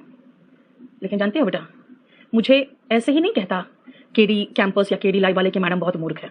उन लोगों को एहसास होता है कि ये सही में मूर्ख औरत है। जब पैसे आराम से आ सकते हैं जल्दी से बैच खत्म करके, फिर भी ये दिमाग खराब की रहती है। कहाँ चला गया यार, मिला ही नहीं। 2 क्वेश्चन होता है, दूसरा क्वेश्चन मिला ही नहीं उसमें। चलो नेक्स्ट आओ। इसमें से मैं कुछ कराऊंगी, रीजन इसमें खाली आपको दिखाना चाह रही हूं क्या क्या और चीजें हैं जो हाल फिलहाल के क्वेश्चन पेपर में आप देख सकते हो, ठीक है। अदरवाइज मैं आपको वही पेपर कराऊंगी अभी जो आपको दिया था पिछले क्लास में। चलिए करो।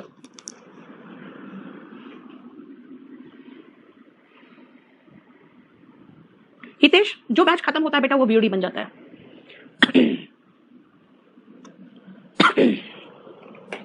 चलो जल्दी करो। मैं इसलिए कुछ टेस्ट पेपर्स इसमें कराना चाह रही हूं कि हाल फिलहाल के टेस्ट पेपर्स में देखो,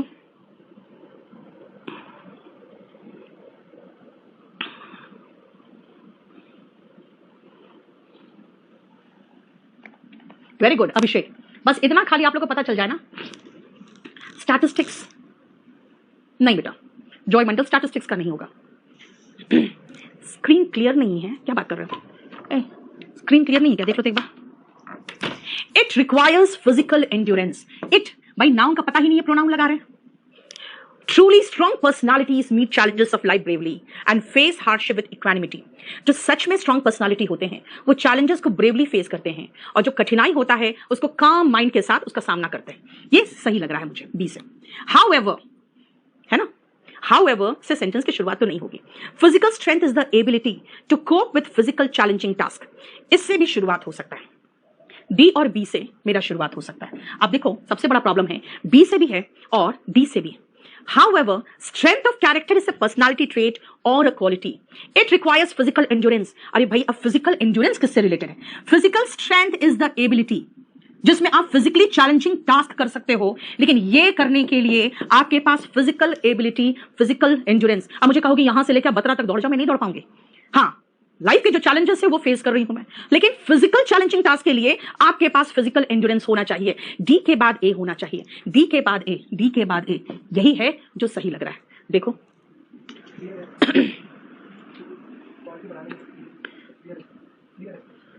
क्वालिटी बेटा आप खुद भी तो बढ़ा सकते हो ना। क्लियर, समझ में आ रहा है कैसे बनाया मैंने कि भाई इसमें देखो ब्रेवनेस की बात की जा रही है, ब्रेवरी की बात की जा रही है जो हार्डशिप को फेस करता है। लेकिन मुझे जब डी पढ़ा मैंने तो डी और ए दोनों फिजिकल ब्रेवरी की बात कर रहा है ना। चलो ये करो तो रिया, अभी बैंकिंग का हम सेंटेंस अरेंजमेंट कराएंगे, थोड़ा सा रुक जाओ।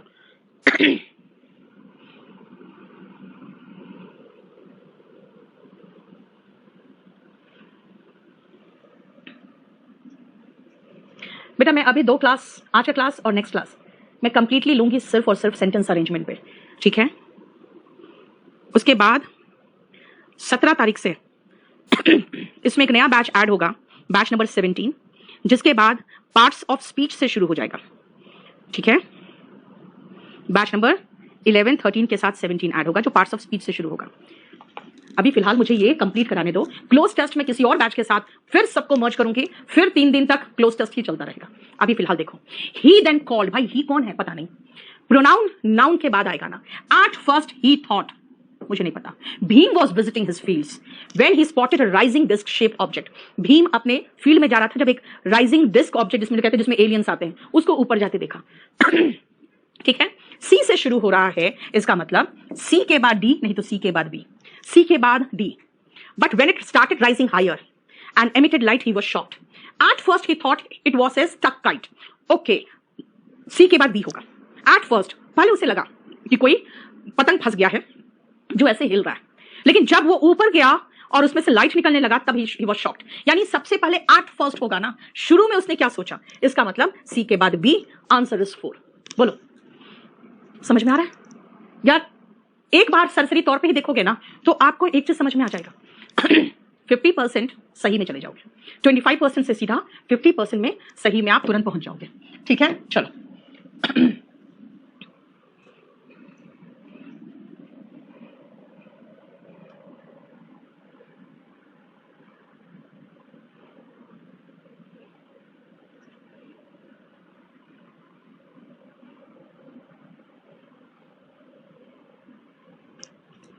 चलो इसको करो, एक बार रीड करो।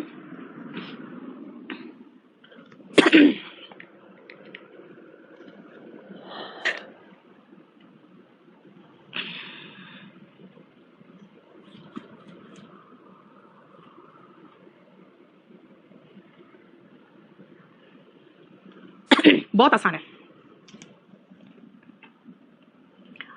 रिया। इन फैक्ट बेटा मैं आपको एक छोटी सी चीज सजेस्ट करूंगी। देखो बेटा, बैंक में वैकेंसी सब बहुत मुश्किल से आ रही है, इसीलिए एसबीआई का वैकेंसी आया है। अगर आप कहोगे मैम इसके अलावा क्या होना चाहिए, तो मैं आपको एक ही चीज सजेस्ट करूंगी। बैंक का बैच है, हार्डली 1500 इसका फी है, ठीक है, आप ले लो, क्योंकि उसमें एंटायरली जो टीचर हो सिर्फ बैंक के अकॉर्डिंग ही पढ़ाएंगे। मैं तो ओवरऑल इंग्लिश पढ़ा रही हूँ ना, ठीक है, उसमें सिर्फ वो बैंक के हिसाब से पढ़ाएंगे। तैयारी ढंग से कर लो, बहुत कम फीस है और बहुत अच्छा उसमें सब कुछ मिल जाएगा आपको।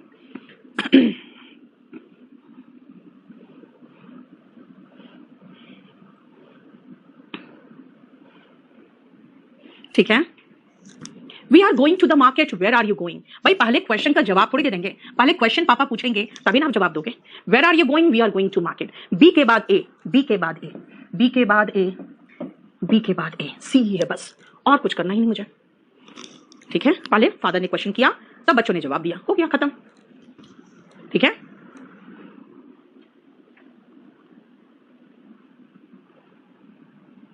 मीनिंग से तो बन ही जाएगा सारा ऑप्शन बेटा, लेकिन थोड़ा सा आपको टाइम भी तो बचाना है। That is also important, that is also important, time बचाना है।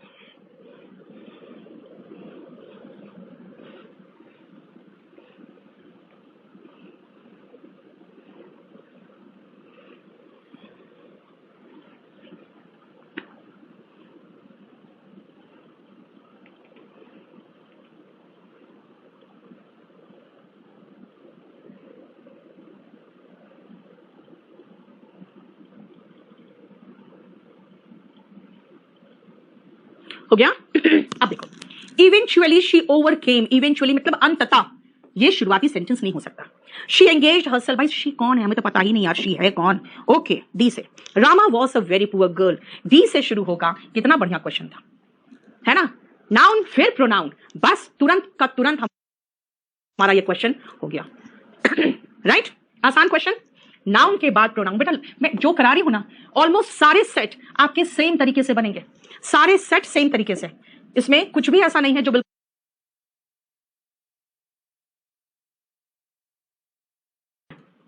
सब में आपको यही सारा चीज मिलेगा।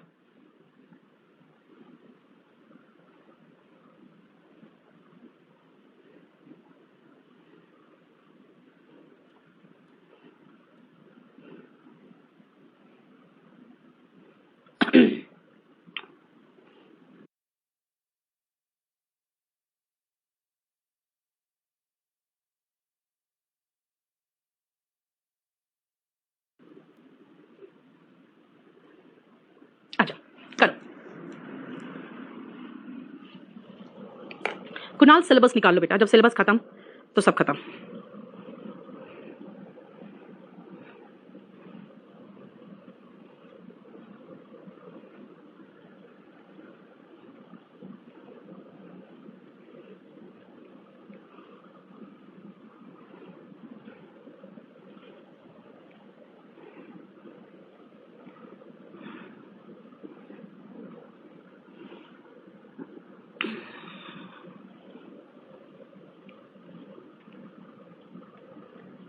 हो गया?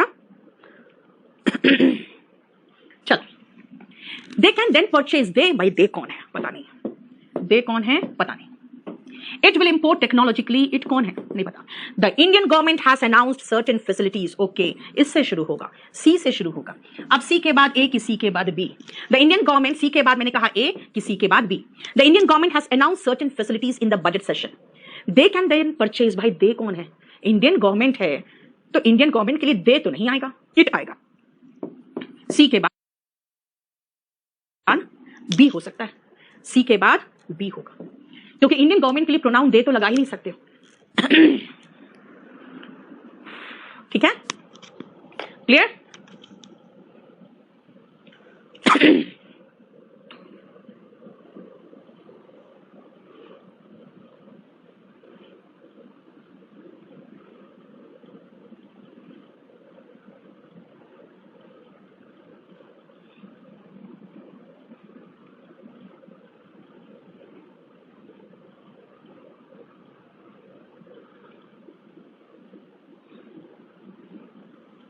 हो गया? यस, सिंगुलर नाउन है तो इट लेगा। This is because of it's aroma, ये बिकॉज ऑफ एरोमा होता है। भाई ये कौन है? दस, दस का मतलब तो अतः होता है। अतः मतलब भाई जब कुछ बात करोगे तब ना आगे कहोगे अतः मैं वहां नहीं गई, है ना? तो इसका मतलब है कि ये तो कंक्लूजन में लगता है। Children as well as teenagers are tempted towards junk food, बच्चे टीनेजर्स सब जंक फूड की तरफ टेम्पटेड रहते हैं।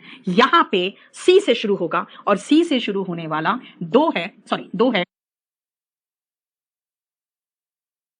सी के बाद ए कि सी के बाद डी।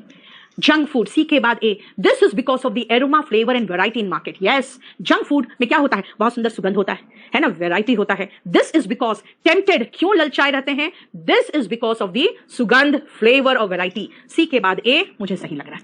क्यों टेम्पटेड होते हैं, क्यों उसके तरफ अट्रैक्टेड होते हैं, वो रीजन दिया है, देखो। क्लियर? अब मैं एक और टेस्ट पेपर इसमें कराऊंगी और वापस चलूंगी, क्योंकि मेरे पास जो क्वेश्चंस थे वो ज्यादा डिफिकल्ट थे और ज्यादा कंफ्यूजिंग थे, है ना? मेरे क्वेश्चंस ज्यादा डिफिकल्ट और कंफ्यूज करने वाले थे।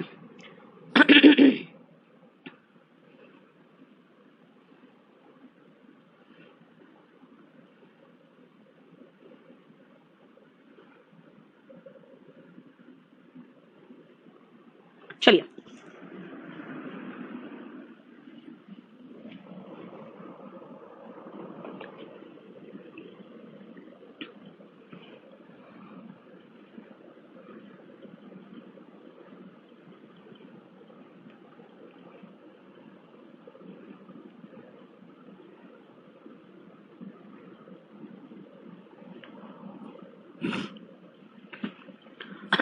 शुरू करें बेटा? जल्दी जल्दी, बी से शुरू होगा। बस मुझे तो यही चाहिए, मुझे बस यही चाहिए बेटा। डिटेक्टिंग एरर नहीं बनता। अभी मैं थोड़े दिनों पहले, हार्डली मुझे लगता है 3-4 दिन पहले ही, मैंने आपको इंटरव्यू करवाया है 37th रैंक होल्डर का। उसने सीधा ये कहा है कि भाई कोचिंग करने से आपको एक पता चलता है क्या पढ़ना है, लेकिन इंप्रूवमेंट धीरे धीरे आएगा बेटा। अभी आप क्लास के बीच में ही हो, अभी सिलेबस के बीच में नहीं बन रहा है। कैसे नहीं बने, कैसे बनेगा जरा बताओ तो। Upon returning from his travel, किसका ट्रैवल नहीं पता। Vaikom Mohammad Basheer was a Malaysian fiction writer from Vaikom in Kerala. चलो यहां से तो शुरू होगा। The household was always noisy, इसी का घर, शोर से भरा रहता था। अपार्ट फ्रॉम फैमिली मेंबर्स, यानी बी से तो शुरू होगा मेरा सबसे पहले। सबसे कंफ्यूजिंग क्वेश्चन आ गया, सारे के सारे बी से शुरू हो रहे हैं। देखो, was a Malaysian fiction writer from Welcome in Kerala. The household was always noisy and full of chaos, no place for a writer surely. Apart from family members, myriads of domestic animals also treated the house as their own. इसका मतलब है कि सबसे पहले household was noisy, इसके बाद अगर आप अगर आप देखोगे तो ये कहना चाह रहा होगा कि upon returning from his travels, देखो खुद वो घर में गया जहां पे लार्ज फैमिली मेंबर्स रहते थे, लार्ज फैमिली रहती थी, और उस फैमिली में क्या होता था कि full of chaos, place no place for the writer to write. Apart from family members कौन होते थे? डोमेस्टिक एनिमल्स होते थे। एक बात बताओ, सबसे पहले तो मैं हाउस का जिक्र करूंगी जहां पे लार्ज फैमिली है, फिर मैं आऊंगी वहां पे बहुत सारे लोग थे, जानवर भी थे, सबका वो घर था। इसका मतलब है अपॉन रिटर्निंग कुछ होना चाहिए, ए होना चाहिए, बी के बाद ए होना चाहिए। समझ में आया भाई? पहले हम ये बताएंगे ना कि जो वापस आया तो वो ऐसे घर में गया जहां पे लार्ज फैमिली थी। अब लार्ज फैमिली में कौन था? तो फैमिली मेंबर्स थे, दुनिया भर के डोमेस्टिक एनिमल्स थे, और इनके वजह से ये पूरा शोर शराबा से भरा रहता होगा। तो पहले मैं फैमिली बताऊंगी ना कि भाई वापस लौटने के बाद एक लार्ज फैमिली में उसे रहना पड़ा। देखो, और फैमिली में कौन था वो तो बात की बात है।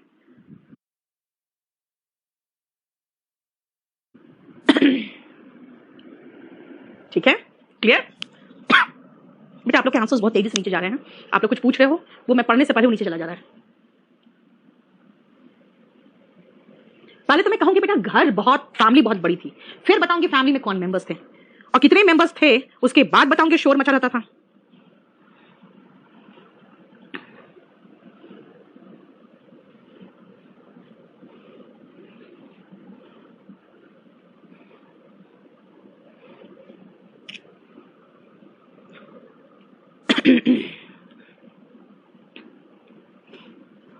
हो गया?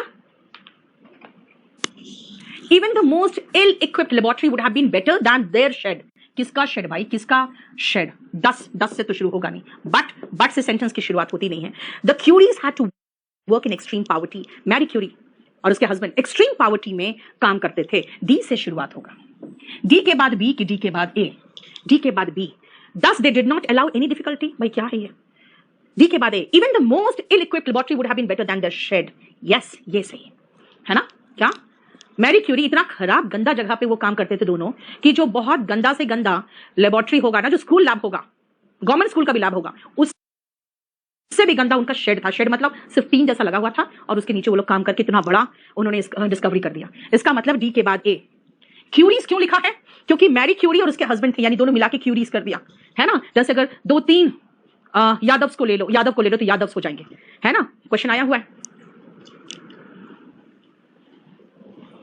क्लियर? खत्म? अब मैं वापस चलूंगी अपने क्वेश्चन पेपर पे, क्योंकि इसमें बिल्कुल 18 टेस्ट पेपर है और सब में सेम चीज है। 18 टेस्ट पेपर सब में एग्जैक्टली सेम चीज है।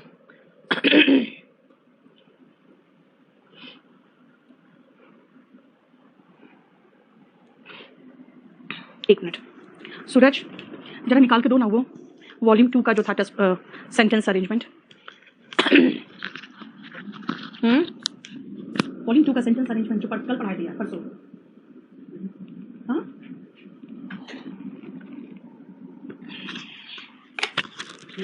दे दो खोल दो उसमें। हाँ ठीक है, 100 में खोलो। VOD 5 का देवेश बेटा मुझे वो सब पता नहीं होता। अच्छा, पेपर का PDF तुमने लोड नहीं किया है सब बैचेस में? सारे बैचेस में तो किसमें ये देख लो।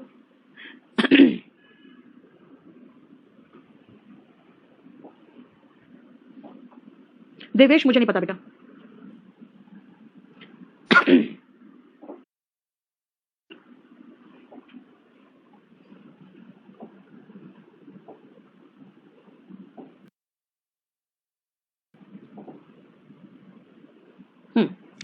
ये साफ है ना? इसमें खोले हो? ठीक है ठीक है।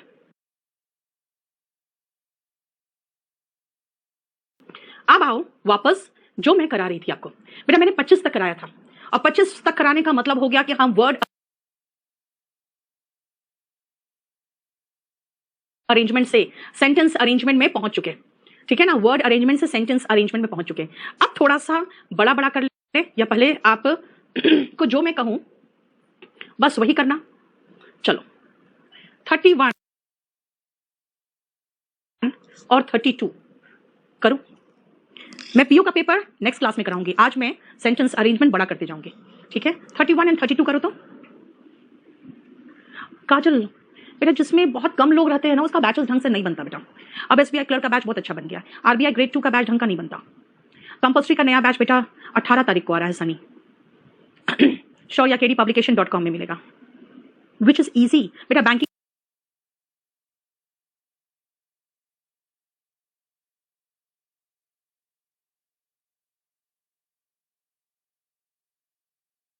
तो डेफिनेटली बैंकिंग का इंग्लिश इजी नहीं होता, ठीक है? और पीसीएस में बहुत कुछ पढ़ना पड़ता है, तो एसएससी इज डेफिनेटली इजी। नहीं दिख रहा है क्लियर? क्लियर नहीं दिख रहा तो कैसे क्लियर दिखाऊं मैं? देखो अब क्लियर दिख रहा है।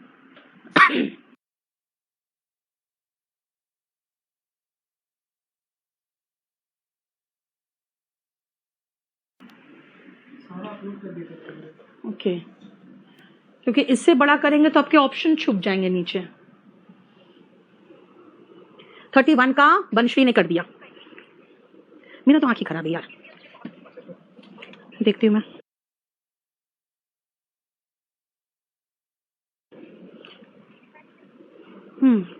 ठीक है ओके हो गया। डार्क कीजिए, वही तो मैं कह रही हूं। चलो हटाओ light.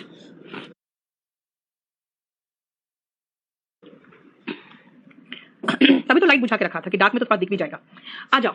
Roger wanted to become a doctor, इसमें शुरुआत है 1 से। अब याद रखना है कि इसमें 1 और 6 तो फिक्स्ड है ना?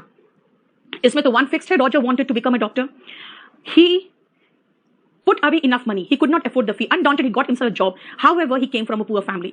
बनना चाहता था डॉक्टर लेकिन पुअर फैमिली से था। अब पुअर फैमिली से था तो he could not afford the fee, यानी इसके बाद ये होना चाहिए, है ना? SQ फिर R, undaunted he got himself a job in the dockyard। फिर उसने क्या किया?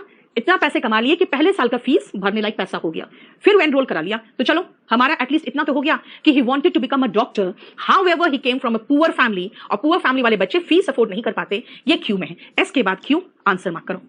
32 का बताओ।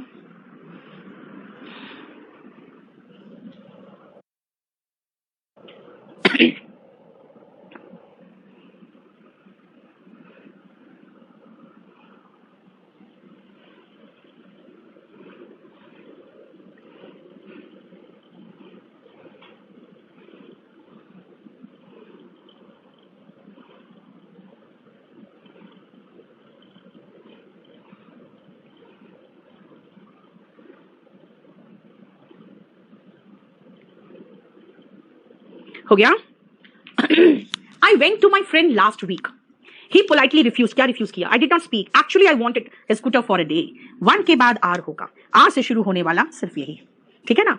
उसने रिफ्यूज किया, इसका मतलब पहले स्कूटर मांगूंगी तब ना रिफ्यूज करेगा। मैं क्यों गई थी? एक्चुअली मुझे स्कूटर चाहिए था। उसने रिफ्यूज किया, पहले तो मुझे, अगर मैं पी पढ़ूंगी तो मुझे समझ नहीं आएगा कि रिफ्यूज किस चीज के लिए किया। I did not speak even a single word, I felt ashamed. ये सब तो बात की बात है ना? एक्चुअली मुझे स्कूटर चाहिए था इसीलिए मैं उनके घर गई, ठीक है? क्लियर? अब ये थोड़ा कहानी बेस्ड था, है ना? किसी के लाइफ से रिलेटेड कुछ कहानी बेस्ड था। अब मैं चलती हूं थोड़ा बड़ा सेंटेंसेस में। आइए 37 सेंटेंस को करो, 37th वाले को करो।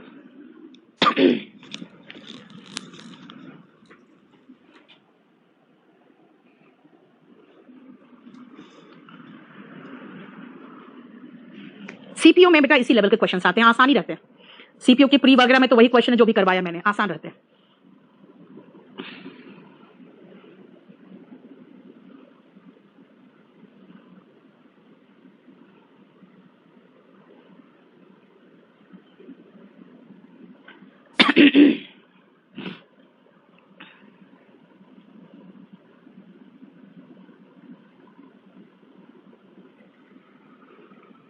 अब कभी कभी आपको जो बड़े सेंटेंसेस होंगे तो थोड़ा सा आपको एक चीज लगेगा कि किसके बाद क्या होना चाहिए, ठीक है?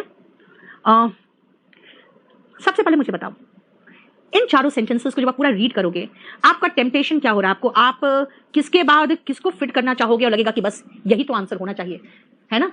किसको कौन किसके बाद कौन आएगा वो देखो और फिर बताओ आंसर क्या आएगा।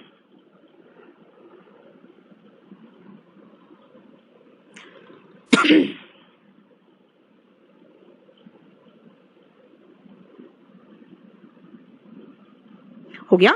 चलो। My principle was put to the test many a time in South Africa. भाई साउथ अफ्रीका में तो गांधी जी थे ना। चलो आगे देखते हैं। In my hearts of hearts I always wished that I could win only if my client's case was right. ये जरूर गांधी जी का है, क्योंकि वो वहां पे क्या प्रैक्टिस करते थे, लॉ प्रैक्टिस करते थे, और वो चाहते थे मेरा क्लाइंट अगर सही हो तभी मैं केस जीतूं। But I always resisted the temptation. कौन सा टेम्पटेशन, कौन सा लालच? I remember only one occasion when after having won a case, I suspected that my client had deceived me. जीतने के बाद महसूस हुआ कि मेरा क्लाइंट ही बदमाश है ना, उसने मुझे धोखा दिया है। Often I knew, अक्सर मुझे पता होता था कि मेरे ओपोनेंट्स क्या है, had tutored their witness, अपने विटनेस को सिखाए रहते थे कि ऐसे से बोलना। And if I only encourage my clients to his witnesses to lie, और अगर मैंने अपने क्लाइंट्स या विटनेसेस को अगर एनकरेज किया होता झूठ बोलने के लिए, we would win the case. लेकिन I always resisted this temptation. होता है, मैंने भी लॉ प्रैक्टिस किया, 2-3 साल प्रैक्टिस करके छोड़ दिया, क्योंकि मुझे वहां पे बहुत अजीब सी फीलिंग आती थी। सब तरफ झूठ का माहौल, एक से एक क्रिमिनल्स, इतने गंदे गंदे क्रिमिनल्स आते थे कि मुझे वहां पे घबराहट होती थी कोर्ट में। तो इनका क्या कहना है कि अगर मैंने इस टेम्पटेशन से मैं हमेशा रेसिस्ट करता था, रोकता था, क्योंकि बाकी लोग अपने विटनेस को ट्यूटर करते थे झूठ बोलने के लिए, और अगर मैंने थोड़ा सा भी ऐसा काम किया होता तो हम केस जीत जाते, लेकिन इस टेम्पटेशन को मैं हमेशा रेसिस्ट करता था। एस के बाद क्यू, मुझे लग रहा है एस के बाद क्यू कहीं नहीं है। चलो उसके बाद देखते हैं। आर, इनका कहना है कि मुझे सिर्फ एक बार महसूस हुआ था मेरे क्लाइंट ने मुझे डिसीव किया था। मैं हमेशा दिल से चाहता था कि मेरा सही क्लाइंट हो तभी मैं जीतूं। और इन fixing my fee I do not recall ever having made them conditional on my winning the case. और जब वो फिक्स करता था अपना फी, तो ये कहता था मैं जीतूं या हारूं मेरा फी यही होगा, ठीक है, इसीलिए जीतने का मैं गारंटी नहीं देता, इसने ये कहा था। चलो बाकी से मुझे पता नहीं चल रहा है पहला सेंटेंस क्या होगा क्या नहीं होगा, लेकिन एस के बाद क्यू होगा, बस इतना ही है जो मुझे सही करा रहा है, वरना तो कोई भी सेंटेंस पहले हो सकता था इसमें, ठीक है। चलो अब एक तो क्वेश्चन करते हैं जो साइंस बेस्ड भी आते हैं। 41 करिए।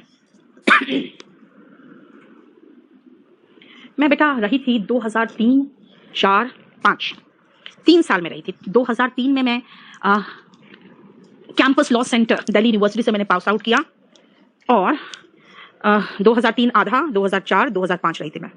2005 के अगस्त में मैंने पैरामाउंट खोला था मुखर्जी नगर में आके। 2.5-3 साल प्रैक्टिस किया था।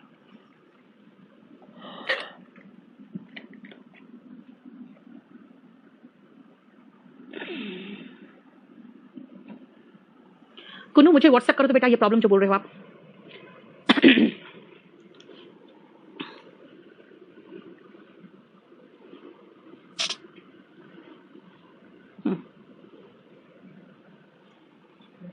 क्या हो गया? The neck has a spinal column protecting the spinal cord and nerves. नेक में हमारे एक स्पाइनल कॉलम होता है जिसके अंदर स्पाइनल कॉर्ड होता है। ओके अगर हम इसमें देखें तो सबसे पहले मैं एक बार तो ऑप्शन में भी जाना चाहूंगी, ठीक है, पी, क्यू या S. In rare cases it can occur due to cancer. P तो हो ही नहीं सकता है, इट कैन अकर, क्या कैन अकर पता नहीं। Neck pain can occur due to injuries, degeneration of spine, ये हो सकता है। It is caused by different factors, but most of them are not serious. Yeah. Neck pain can occur due to injuries, degeneration of spine, disc disorder, and postural arthritis. It is caused by different factors. क्या caused by different factors?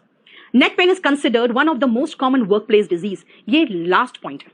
अब आप खुद सोचो, अगर हम P से नहीं कर सकते तो neck has long spinal column protecting the spinal cord and nerves की बात हो रही है ना, और spine disc disorder and postural arthritis की बात क्यू में हो रही है, ठीक है। एस में कह रहा है it is prone to a lot of injuries because of its precarious position. भाई इट इज प्रोन, कौन is prone? Neck. Because of its precarious position, यार हमारा नेक इतना छोटा मतलब स्पेस पे रहता है, और यहां पर कुछ भी आपके पास ऐसा नहीं है जैसे रिब्स होता है, सारे हार्ट वगैरह को सेव करता है। जो ब्रेन है पूरा स्कल उसको सेव करता है, लेकिन प्रिकेरियस पोजीशन में हमारा नेक है, इसके कारण इसको लॉट ऑफ इंजरीज होता है। यानी 1 के बाद हमें एस लग रहा है। 1 के बाद S है, यानी ये दोनों हटा दो। अब S के बाद Q है या S के बाद P है। It is prone to a lot of injuries because of its precarious position.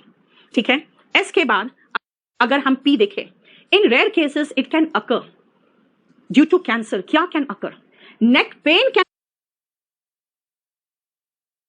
occur due to cancer ना, ठीक है। इंजरीज थोड़ी, नेक पेन कैन अकर, क्योंकि नेक पेन क्या क्या क्या होता है, इंजरीज के कारण, डिजेनरेशन ऑफ स्पाइन के कारण, डिस्क डिसऑर्डर के कारण, पोस्टरल एथराइसिस के कारण, लेकिन इन रेयर केसेस ये कैंसर के कारण भी हो सकता है। इसका मतलब पी से तो नहीं होगा। तो एस के बाद हम क्यू आ सकते हैं। क्यों? क्योंकि खुद सोचो, इट इज प्रोन यानी नेक इज प्रोन, और नेक पे ही अभी हम हैं, देखो। ठीक है,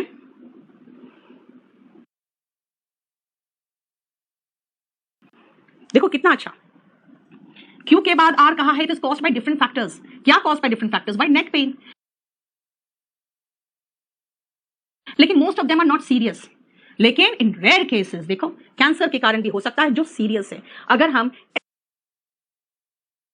एस से खाली स्टार्टिंग का भी सोच ले, मैंने कहा था जो क्वेश्चन आपके एग्जाम में आते हैं उससे क्वाइट डिफिकल्ट क्वेश्चंस हैं। अब बेटा ये क्वेश्चंस मैंने नहीं बनाए, ठीक है, ये एग्जाम के ही क्वेश्चंस हैं। बेटा कितने घंटा पढ़ेंगे वो चीज नहीं है, आप कितना कवर करते हो that is important.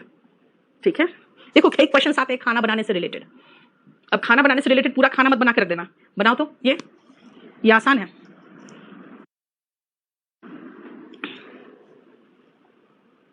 KD publication से ये क्वेश्चन नहीं मिल रहा। 05 की वैलिडिटी बेटा सितंबर तक है, वीओडी की मुझे नहीं पता, उसको मैंने लड़ झगड़ के सितंबर तक कराया।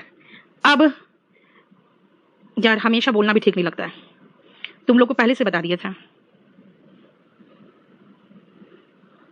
1 साल की वैलिडिटी होती है।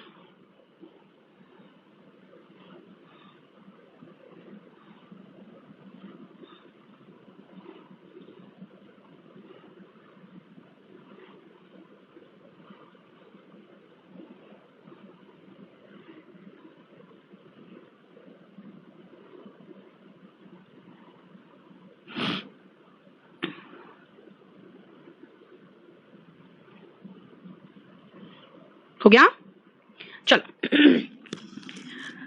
ओके, पहला सेंटेंस तो उसका गायब ही है। चलो देखते हैं क्या है। Jagdish mother was out of station and had left a few recipes for Jagdish to cook for himself. Here is one, यानी कि उसकी मदर बाहर थी तो उसको उसने रख दिया कुछ रेसिपी, और उसमें से एक रेसिपी ये, ठीक है। क्या है? अब रेसिपी का जरा देखो क्या है। आफ्टर अ वाइल से तो शुरू होगा नहीं, राइट? आफ्टर अ वाइल से तो शुरू हो नहीं सकता। He cut the washed and peeled potatoes. Washed and peeled potatoes. Washed and peeled कहाँ किया potatoes वो नहीं पता, ठीक है, इससे शुरू हो सकता है। When the oil was hot, then he put the कढ़ाई on lighted stove. पहले तो आप ऑयल एंड पील पोटेटोज को वॉश करोगे और कट करोगे, कट किया, उसके बाद कढ़ाई चढ़ाओगे। यार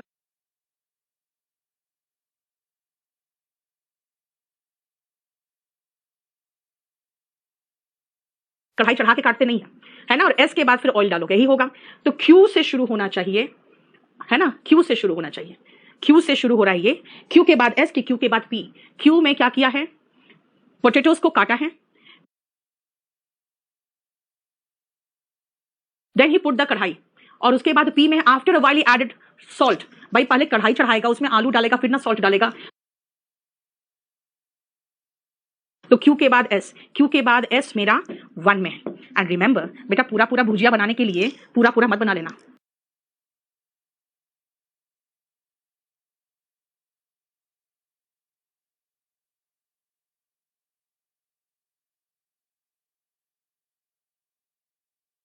फ्राइड पोटेटोज बना के खाओगे, बस सीधा का सीधा जहां तक काम आ रहा है करो और आगे भागो, ठीक है।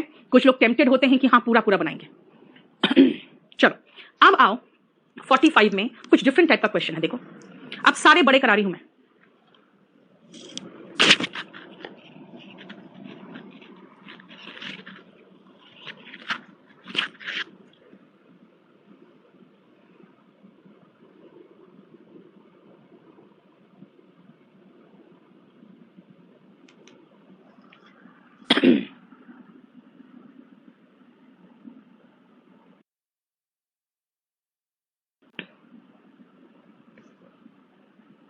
कल्याणी, मैंने पैसेज, क्लोज टेस्ट और सेंटेंस अरेंजमेंट के लिए बेटा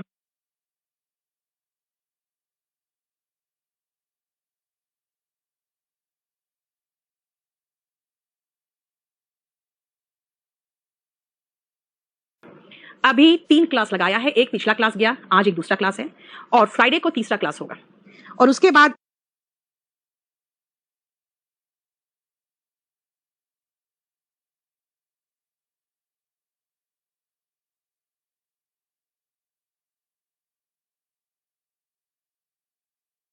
इस बैच में तो नया बैच शुरू हो जाएगा, फिर इसमें आपका ये सब प्रैक्टिस नहीं चलेगा।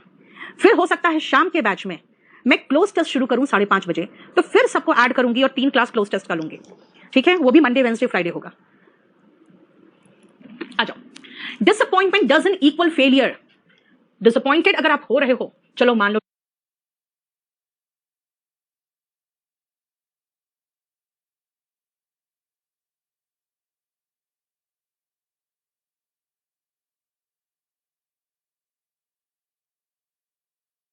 रिजल्ट नहीं आया, आप डिसअपॉइंटेड हो गए, तो क्या मैं आपको फेलियर बोलने लगूं? हाँ, नहीं, doesn't equal failure. when you feel disappointed, you either seek comfort or seek a solution। इससे भी शुरू हो सकता है। फर्स्ट स्टेप बैक, इससे तो शुरू नहीं हो सकता।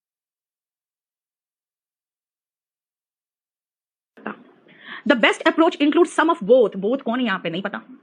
Seen in a positive light, it can stimulate learning and growth। यार ये भी तो हो सकता है कि अगर पॉजिटिव लाइट में देखो तो जब आप डिसअपॉइंटेड होते हो तो फिर से आप क्या करते हो? लर्न करते हो और ग्रोथ करते हो। यानी पी और एस मेरा दोनों शुरुआत का सेंटेंस हो सकता है, आर तो नहीं। अब एस से अगर शुरू हो रहा है तो एस के बाद आर की एस के बाद पी, जरा देखे तो। Seen in a positive light, it can stimulate learning and growth, हो गया। When you feel disappointed, you seek comfort or seek solution। वाह, मुझे तो बोथ का जवाब मिल गया। या तो जब आप फेल करते हो, डिसअपॉइंट होते हो, तो या तो आप कंफर्ट सीख करते हो, कोई हो जो आपको थोड़ा सा पैसिफाई करे, या तो फिर आप उसका सॉल्यूशन सीख करते हो, यार ऐसे तो नहीं हुआ, फेल कर गए, और क्या तरीका हो सकता है? The best approach includes some of both.